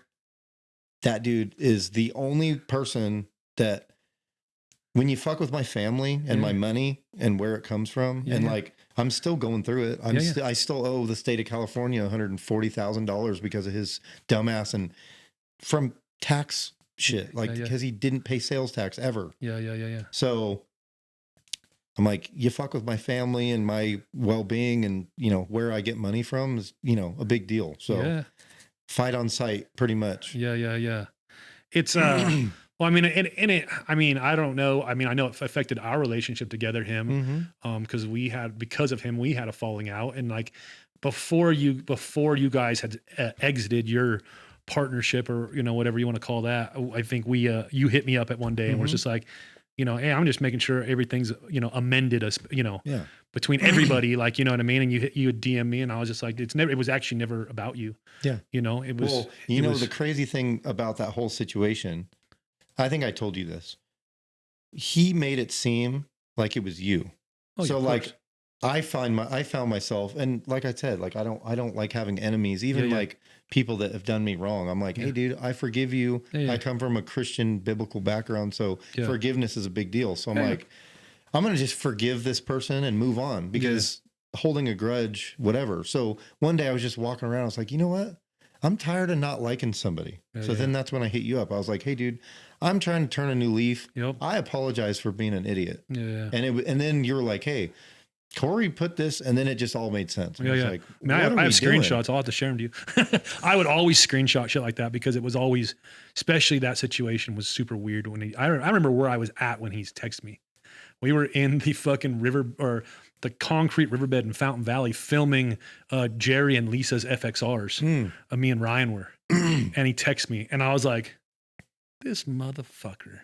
You know what I mean? Because I'm like an emotional person. I get, my fucking head starts getting all hot real fast, you know, and I'm like, this motherfucker right here, you know, like, and you know, even when customers say dumb shit on the internet, I'm like, this one, and I'll screenshot it and send it to him, and I make him go fight him, you know, with this, you know, because I'll get all mad, you know. Yeah. But I was just like, wow, this motherfucker, you know, and there was already like, I don't know, something weird going on before he had texted me some shit, but.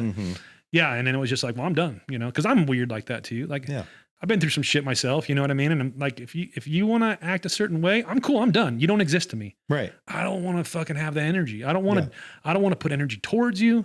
You know, I just want to be like, fuck you then. You know, like, cool, I'm done. You know, and that's what I did. You know, but it affected our relationship. It affected mine and Eric's relationship. Like, it affected a few relationships, and it was all because of that one person. Well, it was all, you know, Mark, all the same thing. We like patched things up at Mama Tried one year. Yeah. And Mark was like, it literally, like he got in the car.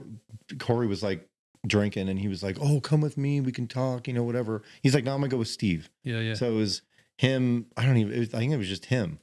No, it was him and Ronnie. They got in my car. It was me and Paige. Yeah. And he was just like, hey, dude, you know that it was never between you and me. It was just between me and him. Yeah. And I was like, I know. Yeah. And so then from that day forward, me and Mark were great. And he still was just like, fuck Corey. It's the same shit. He went from being straight edge to smoking weed, drinking, and snorting Adderall. So he went completely off the deep end. Completely 180 and just going the other way. I mean, it's not uncommon. Right. For somebody who's never done it, because he was like straight edge his whole life. No, he used to do a lot of drugs. Back in the day, right. and then he turned straight edge, and then whatever. So he just went back. No, he didn't, because he's not now. So you never were. Yeah, that's right. Fuck him. Yeah. But yeah. So he just, I don't know. He went off the deep end a little bit, and he always was like, oh, I'm just trying to keep up with what's going on, and I was like, okay, but I go home every night and I keep up with what's going on, like, and he was just like at the shop late hours doing weird stuff, and then it finally, I said, enough's enough. I was like, you're no longer holding the money. I want access to the bank accounts. We had taken out an SBA loan, which we still owe, for like almost $500,000. And I remember looking at the bank account, and it was down to like 18 grand. And I'm like, what's going on? Because for a long time, it was like, not that we didn't have to worry about money, but we had money coming in. Hey, the times were good. Times were good. Times were good for all of us. COVID, dude, was COVID, like, I miss it. Cha-ching, COVID, I miss you. Yeah, COVID, come back, but don't come back. Yeah. Well, I don't know. I liked it when nobody was on the roads. I mean, that is true. We still lived our lives. Yeah. We didn't miss a beat. We didn't change. But yeah, that money was great. Yeah. Wow. Yeah. So where'd that money go? Don't know. Because for a minute there, wasn't he like driving around like a brand new Audi or some shit? So I had gone to him and I said, hey, being the responsible older person, I was like, hey, me and Paige want to get out of debt. What can we do? Because we have a bunch of money in the bank. Let me pay off my debt so I don't have to sweat so much. Yeah. About everything. Yeah, bills are a motherfucker, dude. Yeah. And it was always like, oh, we don't really have the money. And I'm like, bullshit, dude. Like, what are we doing if we're not bettering our own lives from this? Like, we have success. We've got money coming in. Yeah. Things are good. Steady money.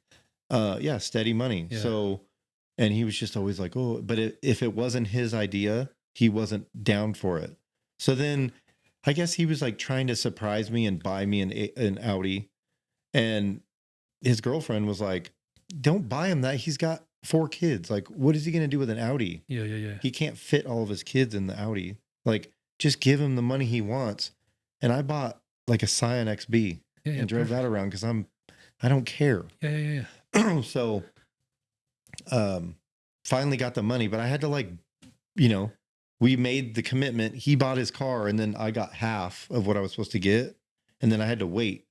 So naturally, I'm like, he's like, oh, I gave you half, like, do whatever you got to do. And then I'll give you the other half, like, next month. I'm like, no. Yeah. So I went up to his office one night, and I remember I walked up there, I slammed the door open. I said, give me my fucking money now, or I'm going to fucking knock you out. Wow. I'm like, I'm not fucking playing with you anymore. You have your fucking car and you're paying for it out of the money we make. Give me my money right now, or I'll just go to the bank and take it out. Yeah. I'm on the bank account too. You act like it's just your stuff. Yeah. Looking back now, I should have just started.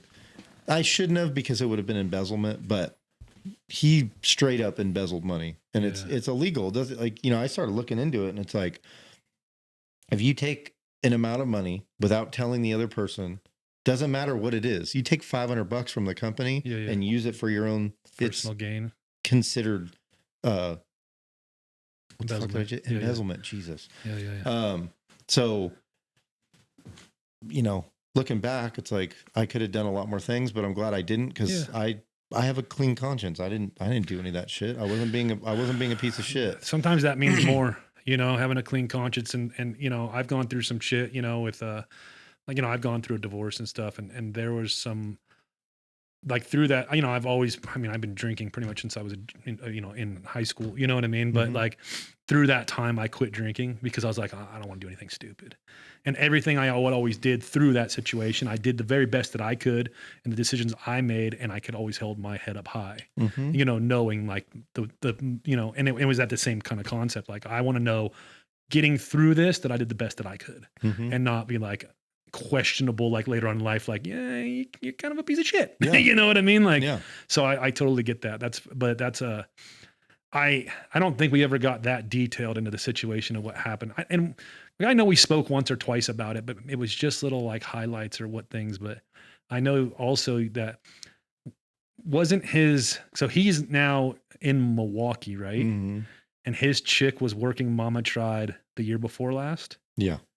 And you were there. We went, that was the last time I was there. Yeah, you were there. That was the last time we vended, and we walked in, and she kind of just like looked over, and, you know, Josh worked for me at the time. Yep. And Josh is just as much in the whole thick of it, because he's been through like right when Corey started going downhill is when Josh started. Gotcha. So we both got the worst of that. Yeah. So Josh is just as pissed as I am. Yeah, he's like, dude, what the fuck? Yeah. And so we're standing there, and I look at Josh, and I'm like, what the fuck? And she's just then she just put her head down, and then she disappeared. We didn't see her one more time after that. Wow. It was just, and nobody, I know a bunch of people in Milwaukee, and I'm like, hey, if you see him, let me know. Nobody sees him. So he could be dead for all I know. I don't know. Yeah. It's curious, man. Oh, shit's so fucking wild. Yeah. Wild, huh? Yeah.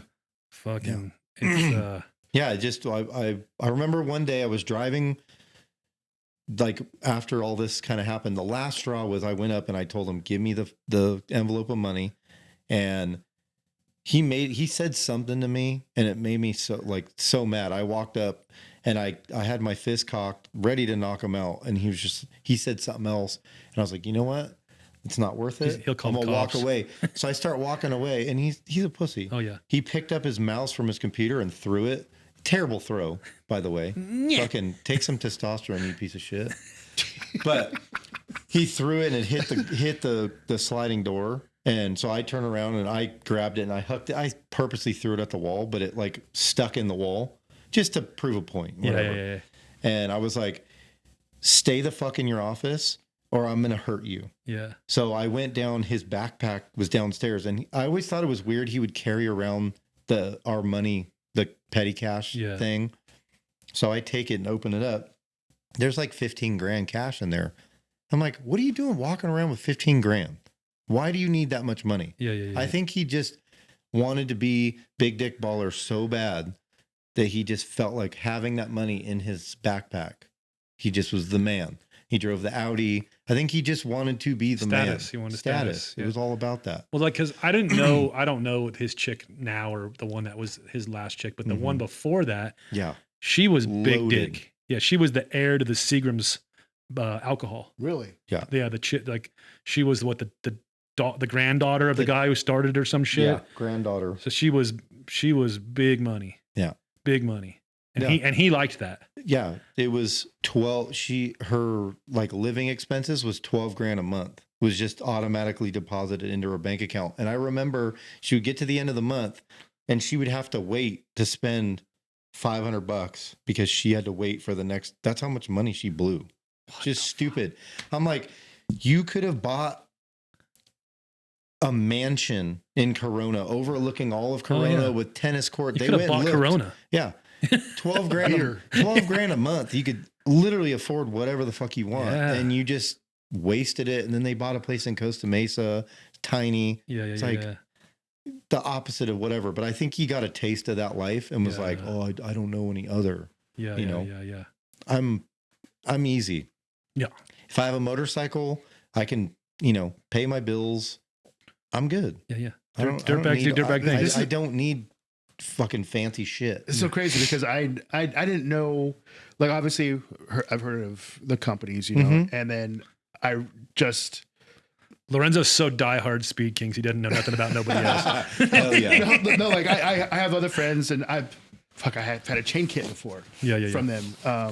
And then I remember hearing, not like in detail, but I remember hearing like issues bits and in parts. house and stuff like that, and I like it's all coming together now. Like, holy shit, that's some tea right there. It's a lot to go through though for you. I mean, I know when it first happened, and that was kind of when we first we amended things or whatever with our relationship, and then from there we would just kind of see each other and say, a little wave or something like that. It was nothing. And I remember like the first time we spoke was at the swap. After this had happened, and I remember you just kind of leaning on my tent, and you're kind of telling me some things, and I was just like, "Whoa!" Like I was blown away. You know what I mean? I know, like you said, you're still dealing with it. It's going to be something you deal with for quite a while because, the unfortunate part of the state of California, they're unforgiving motherfuckers, and they're never going to forget. No. I mean, I'm not that I'm not in some kind of similar situation on my own accord, but it's like it's easy to do when you're a business owner, I think sometimes, and you're just trying to fucking move forward, and shit gets fucked up, but.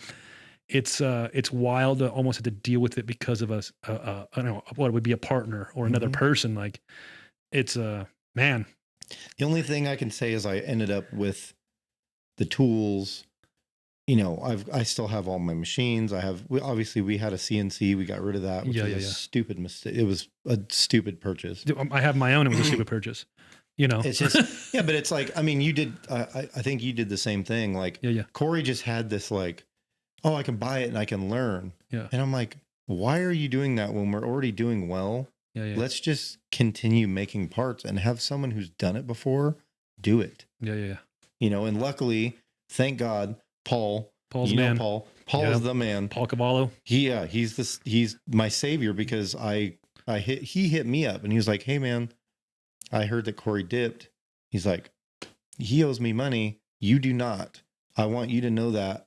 Wow. I'm wiping the slate clean and he'll get his down the line. And he's like, I just want you to know if you need parts done, hit me up. And literally the next day I got an order from Lowbrow and I'm like, thank God. Yeah. So I was like, I need this, and this. Luckily I had a lot of inventory when he left. Yeah. So when he left, he just disappeared, kind of left, or had that disappeared. So I was kind of started to talk about that. So one night I was driving by the shop and you can see the shop when you look off the freeway. And I always look just to see who's in the parking lot, whatever. So I looked in there and I remember seeing his Audi backed up with the trunk open. And that was the night he was loading it up. And that was the last time I saw him. No shit. So what did he take? He took like random shit. When we built all of our shop inside, instead of like using other people's tools, like when you do construction, you have a lot of shit. Oh yeah. Well, our buddy Josh, he's the one that helped us build that whole thing. Instead of using his tools, he went and bought every single DeWalt tool you could ever imagine to have for construction. Yep. And he like started getting into wood. Just everything he did. Now I find stuff and I'm like, this motherfucker. Like let's say he's building this table. He will spend 2 months building this table perfect. It still looks exactly like this table, but it's over-engineered. Yeah. Secret pocketing and fucking just tweaker shit. Yeah. That's some real tweaker shit. Dude, I say it all the time. I'm like, that dude is a motherfucking tweaker. Yeah. Everything he did was just tweaker shit. So he took all his DeWalt tools. He took, if you saw his toolbox, you'd be like, this dude's not a real mechanic because he buys all the fucking swivel head bullshit that, goofy shit. If you can't use a regular wrench, you don't belong in a fucking shop. Yeah. But he took all his goofy shit and whatever. He left his toolbox. He left everything, CNC. He took some of his measuring tools. He took his computer, expensive computer with all the files and everything. But the funny thing is all I got to do is make a phone call and get all the files. Not that hard. Yeah. And then that's pretty much it. And the shit in his office, but he left everything else. Yeah, because it can only fit so much in a fucking Audi. Yeah. And then, but before he left, he took out, he got rid of that Audi, took out a $50,000 PayPal loan under Track or Die, but it was in his own name. So joke's on him. He's a fucking retard. Nice. He took that loan out and traded that car in and bought like a Audi SUV, like an all blacked out one. Yeah. And I remember Eric sending, because he lived on Eric's parents' property. That's right. Yeah. So he sent me a picture of the Audi with a trailer attached to it, and he was packing up. And I should have went over there and been like, "What the fuck?" Yeah. But I didn't. And you probably were almost good riddance. My problem is I'm not a fighter. I don't like to fight. Yeah. I'll fight. Like you called me, you're like, hey, I got to fight this dude. I'm like, all right, where am I meeting you? I will fight. Yeah. I don't like to. Yeah. I'm not a tough guy, whatever. Yeah. But I said, I know that if I go over there, I'm going to get bloody and I'm going to make him bloody. It's not going to be me. It's going to be him. You're going to catch a case. I'm not going to go over there. And he's for sure a pussy and will call the cops. 100%. 1,000%. He looks like a cop caller. Yes. Yeah. So I'm like, no, I'm good. Yeah. So I just left it alone. I was like, you know what? We'll see what he does. And sure enough, a couple days later, he was gone. House is empty. He luckily paid the last month's rent. So, I mean, he wasn't so much of a piece of shit, I guess, towards me. He just didn't like me. Wow. I think he didn't like himself. Well, probably. Yeah, that's crazy. I mean, it's crazy because I was around it a lot, like in the beginning, right? I was around you guys both a lot in the beginning, and we did a lot of things together, and it was fun, man. Between like you guys, Mark, Rusty Butcher, that whole brand, and us, we had like a cool group going on for a while there. You know what I mean? And then it turned so sour, and there was, like you said, there was one common denominator. And then me and Mark kind of stayed doing stuff together, and then you guys were out, and yeah, we didn't talk to Mark for a long time. Yeah. It's crazy. Yeah. But again, some of those details, wow. It's crazy. I mean, it's great. I mean, of course it's great that you're still here and still, doing what you do. Now it's under the Til Death brand, so if you don't know, if you've never heard the Track or Die story, there it is. Yeah. And if you do not follow Til Death, go ahead. It's TIL, right? It's 1L. Til Death Cycles. Til Death Cycles on Instagram. Make sure you go follow them. They do a bunch of cool shit, a lot of FXR stuff, a lot of fun stuff. I heard Steve's got some choppers coming up. Yeah. And the name's fucking cool. The name's cool. They got cool merch. Well, I had TD tattooed on me, Track or Die. So I was like, I'm gonna come up with the same. So you're gonna cover it up. Not because of that. Because I came up with this logo. It was it was the like Tampa Bay Rays logo kind of thing. We did like a baseball hat. Yep. And I was like, I don't want to get rid of my tattoo. So I'm like, I'm gonna come up with a name, the same, same letters. So that way it's easy. And then all of our parts, some of them just say TD. So I'm like, I don't want to change all that. Yeah, and I don't, so I just kind of that's a cool name. Double dutied it.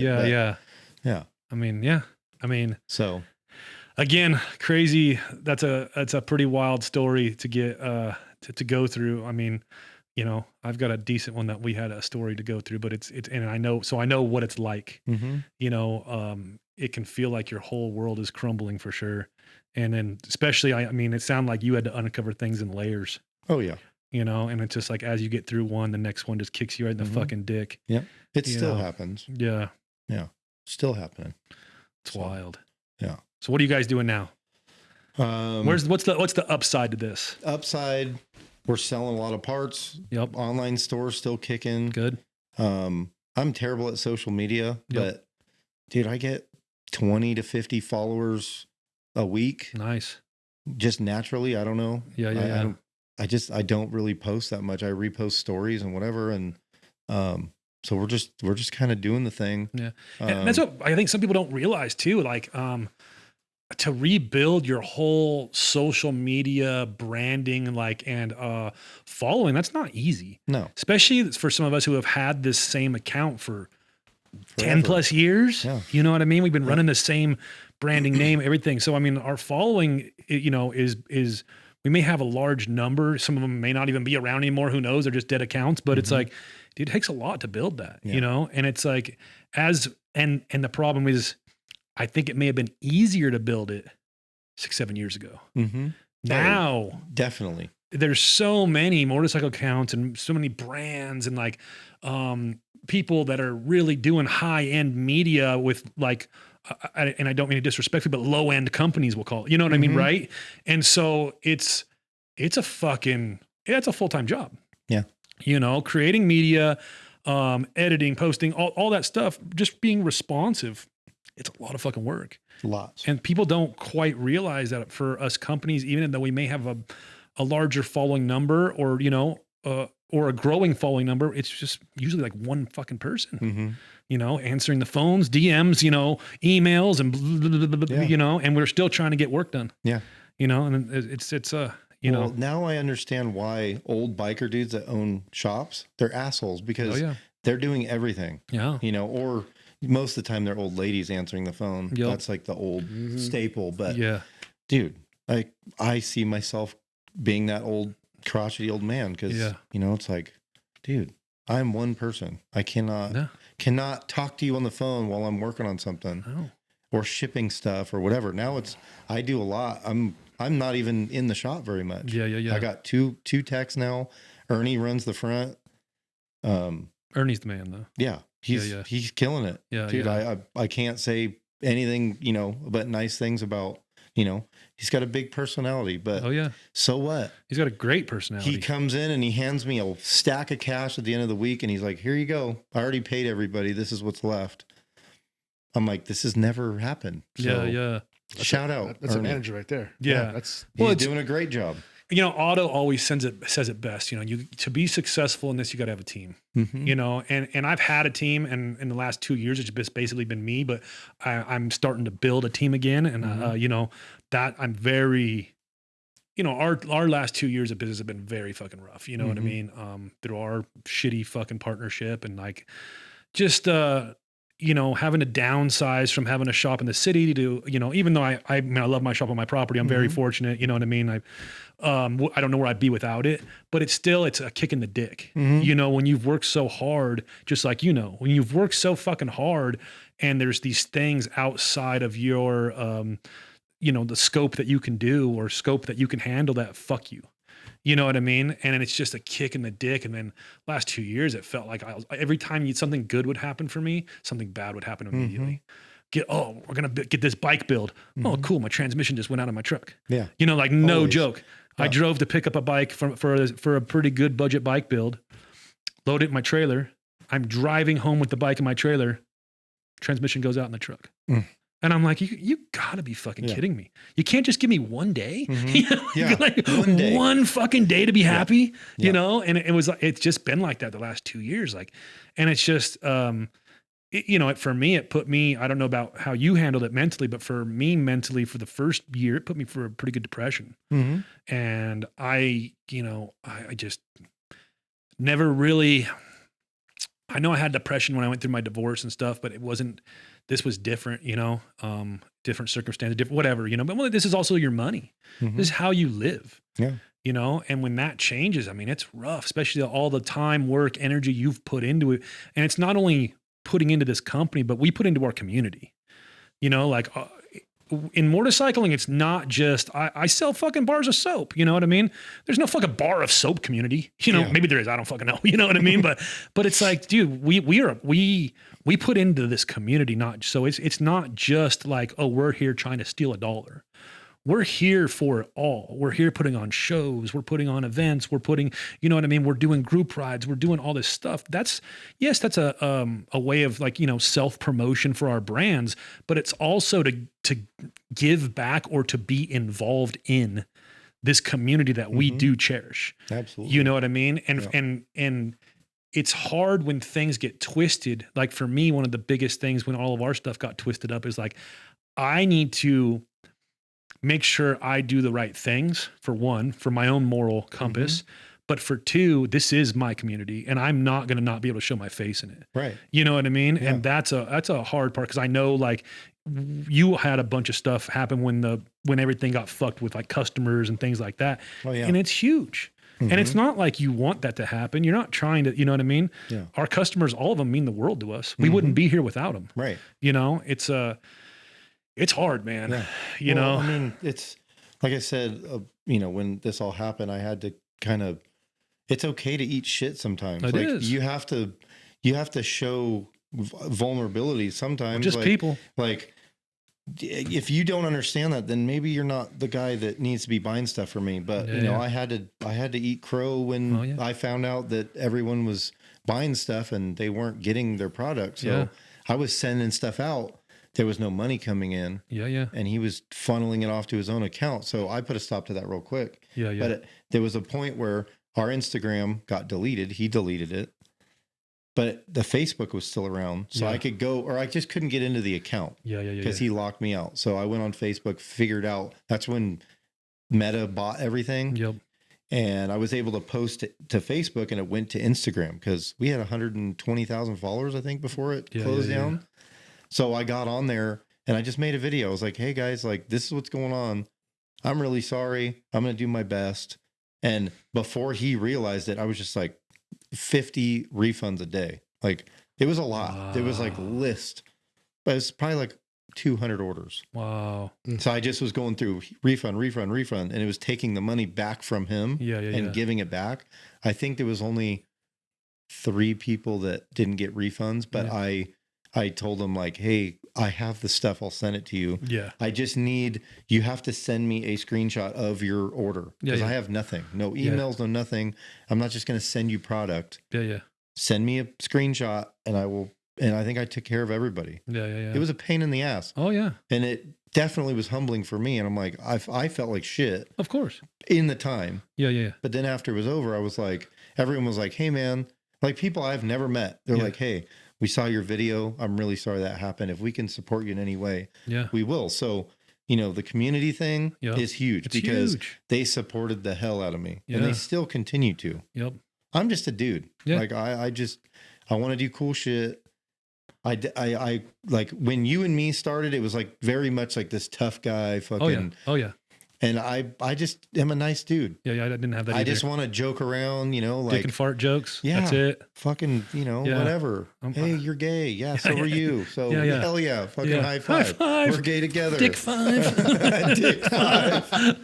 But yeah, I mean, it's cool. I could never do the tough guy thing. It wasn't for me. Maybe if I did what I'm doing in my 20s, I would have probably maybe thought I was a tough guy, but I always just want to have fun, man. Yeah. And I've worked all these shitty jobs my whole life, you know, and I created this because I couldn't get a cool job. And then when this started working, it was like, fuck yeah, you know, and it's going to work again. You know what I mean? We got some things coming. I think that's going to really help, but you know, it's just like, I love what I do. Yeah, I really do. I do too. It's when it's down and it's hard. Mm-hmm. It's hard. What only makes it hard is that like when you're really struggling to pay your bills. Mm-hmm. And I live a measly life, dude. You know, I got my truck's 20 something years old. You know what I mean? Like, it's not like I'm driving around brand new vehicles, and I live a normal life. You know what I mean? And I don't even like that kind of stuff. Like, you know, and it's like, when you're struggling so bad and you have all this stuff going on in life at the same time, you know what I mean?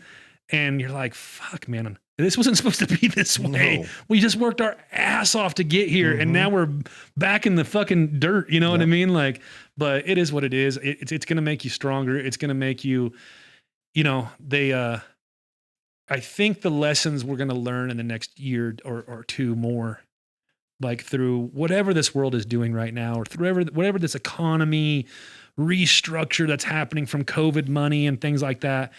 I think as long as we can wade the storm, try to actually like build a stronger workforce community, like you know, all of us like working together in the sense, right? Mm-hmm. I think we'll all come out on the better end of this. Oh yeah, you know, I agree. Our market and our industry right now, to me, is like extremely flooded with everybody fighting over the same dollar. Mm-hmm. You know, at least on the, you know, because I primarily do parts, right? So parts are my thing. So on the parts side of that thing, like everybody's fighting over that same buck.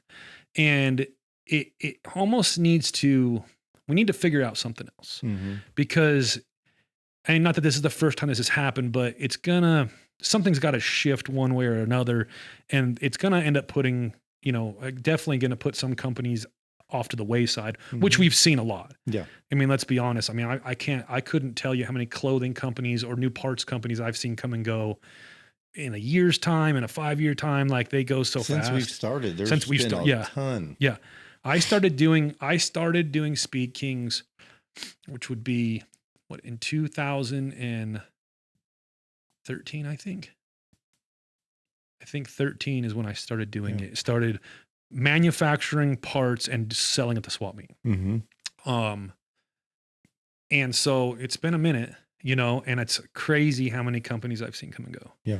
You know, and we're going to see it again. We're going to see a wave, I think, because it's hard right now. It's rough. Yeah. It's hard. Yeah. You know, the economy is rough right now. People just aren't spending money.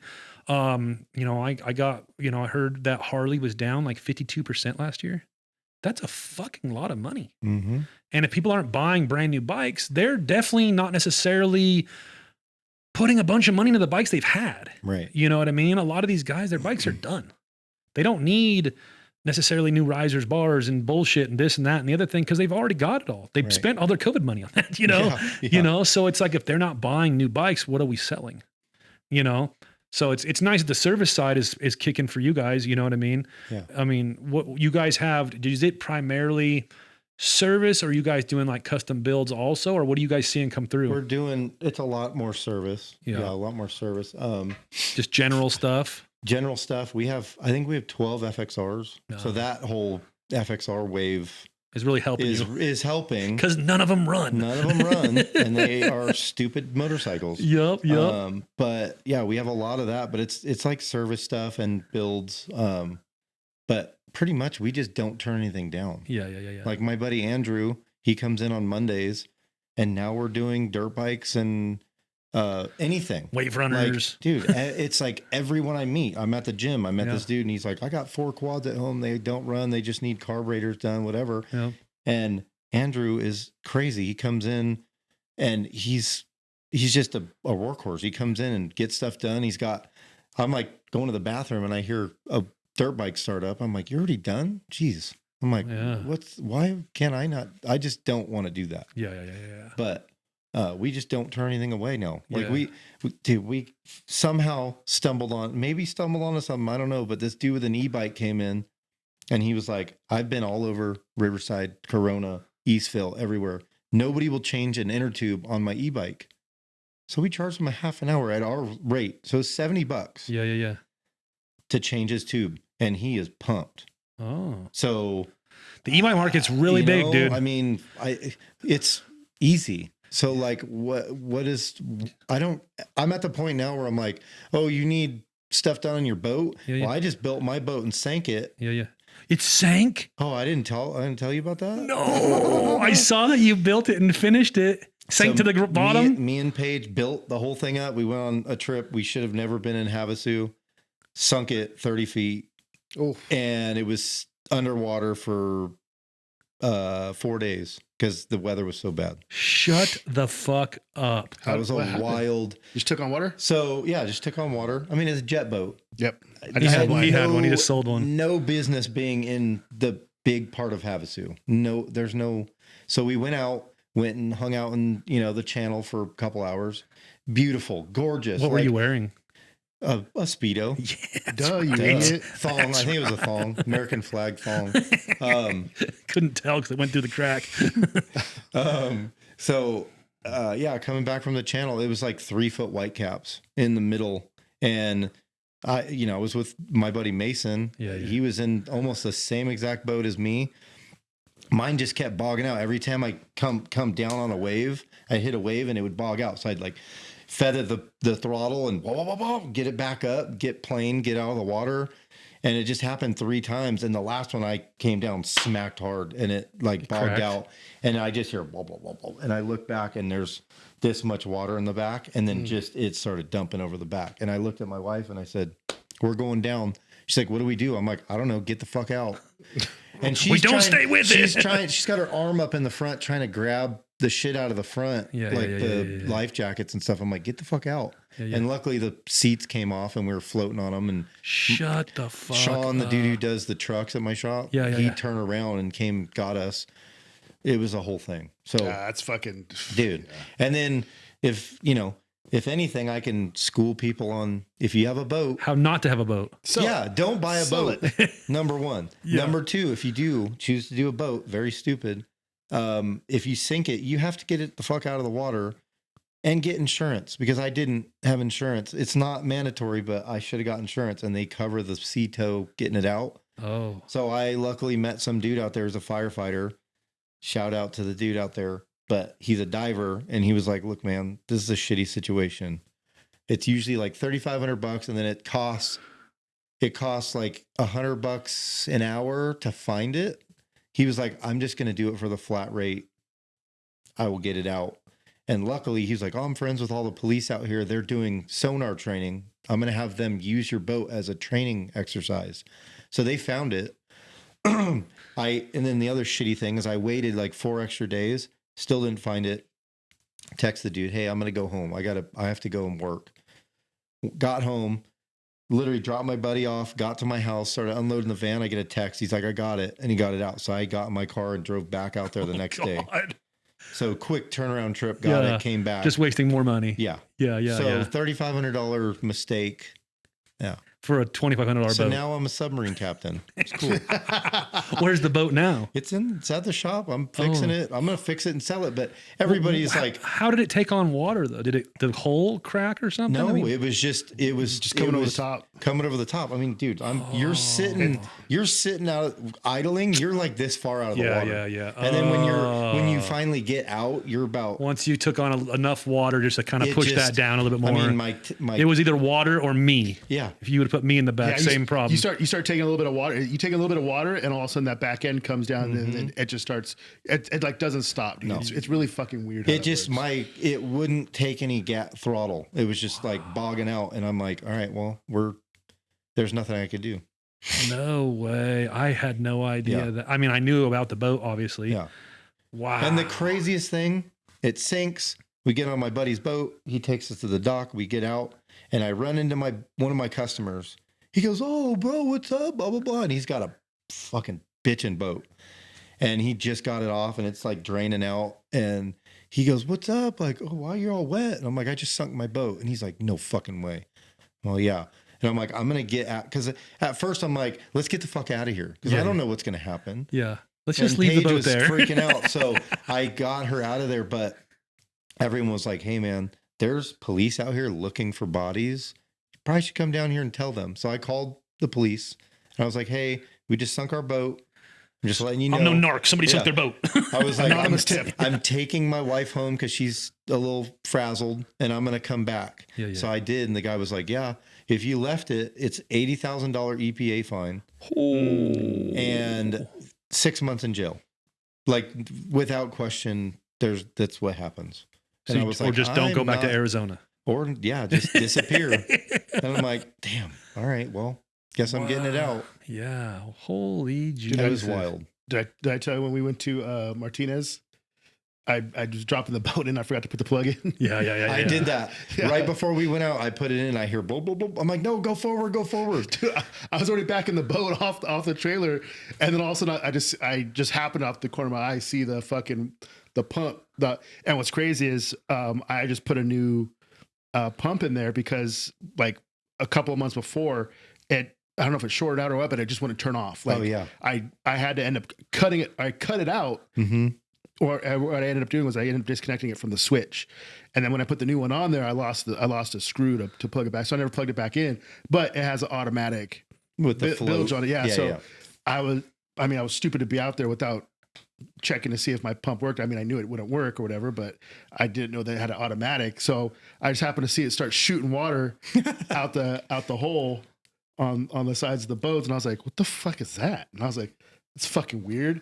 And I just noticed the boat was kind of just, and I was like, no. I was like, let's go.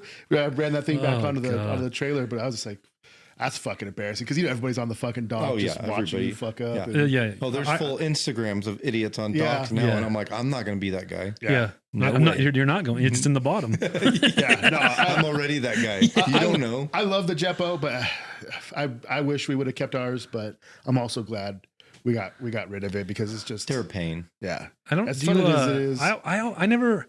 I think jet boats are cool, and I've tried to lowball some people for one, but I really just want like a tri-tune, dude. There's something about like boating, cooking hot dogs, and fishing all at the same time. Yep. I think that's my jam. Yep. You know, you can go wherever you want. I just want to like if I were to. I've never owned a boat, but if I were to ever own a boat, I want to be able to take a nap on it. Yeah. You know, like shade. I want to be able to jump off of it into the water. I mean, you can jump off a jet boat. You're only this far away from the water, anyways.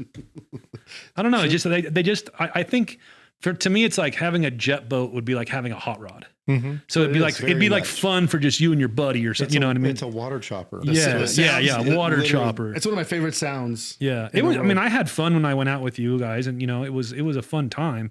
I'm just like, I could see having one just for myself and like taking it to Paris or whatever, and just fucking off and putting some New Balances on and tuning the carburetor in the garage, with the hose hooked up to it, brother. But I'm all about that pontoon life. Yeah. I don't think they sink as easy too. No. Mm-mm. You got that pontoon body. All right. Okay. Well, thanks for that. Well, Steve, I appreciate you coming on, man. Thanks for having me. It was a fun. Wild story, bro. It's inspiring to hear, all the shit that you've been through, and you've come back, and I mean, I know you talked about the debt and stuff like that, but you're doing the damn thing, dude. And we really didn't get very far after the N-word garage that you worked at, but still, like I said, we digress a lot. N-word to bankruptcy, possibly. Yeah, so, it's a wild story. Hey, do it sooner than later if you got to do it, man. Yeah. Believe me. Yeah. Get some of that headache out of your way. Yeah. It's unfortunate. Sometimes you got to go that route, but that's why it's here. Yeah. It's not like you did it intentionally. Yeah.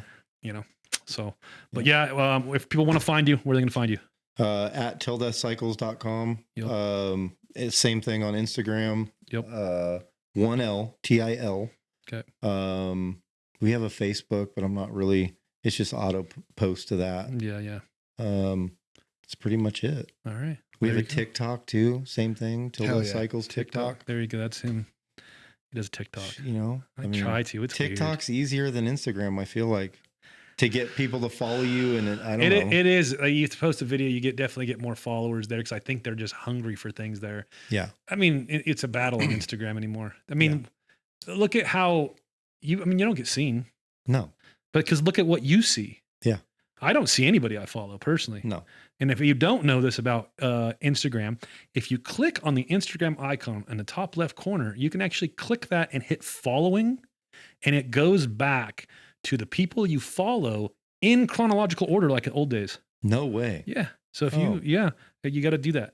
Damn. But then if you have to close it real quick and reopen it, you got to see all the same shit to get past it again. Right. It shows you more of the people you follow. I just see ads. Yeah. Like I've been looking at new camera bodies and now I just see camera ads. Oh yeah. Every time. Yeah. So funny story. We were talking about Blue Chew.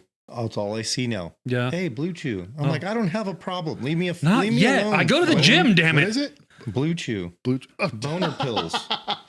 Those rhino dick. He's used the black rhino. He's a gas station holding goat weed. All right. Well, Steve, thank you. Appreciate your story, thank you. Yep. All right, guys. Peace. You're so gay. I think you're Richard Nixon.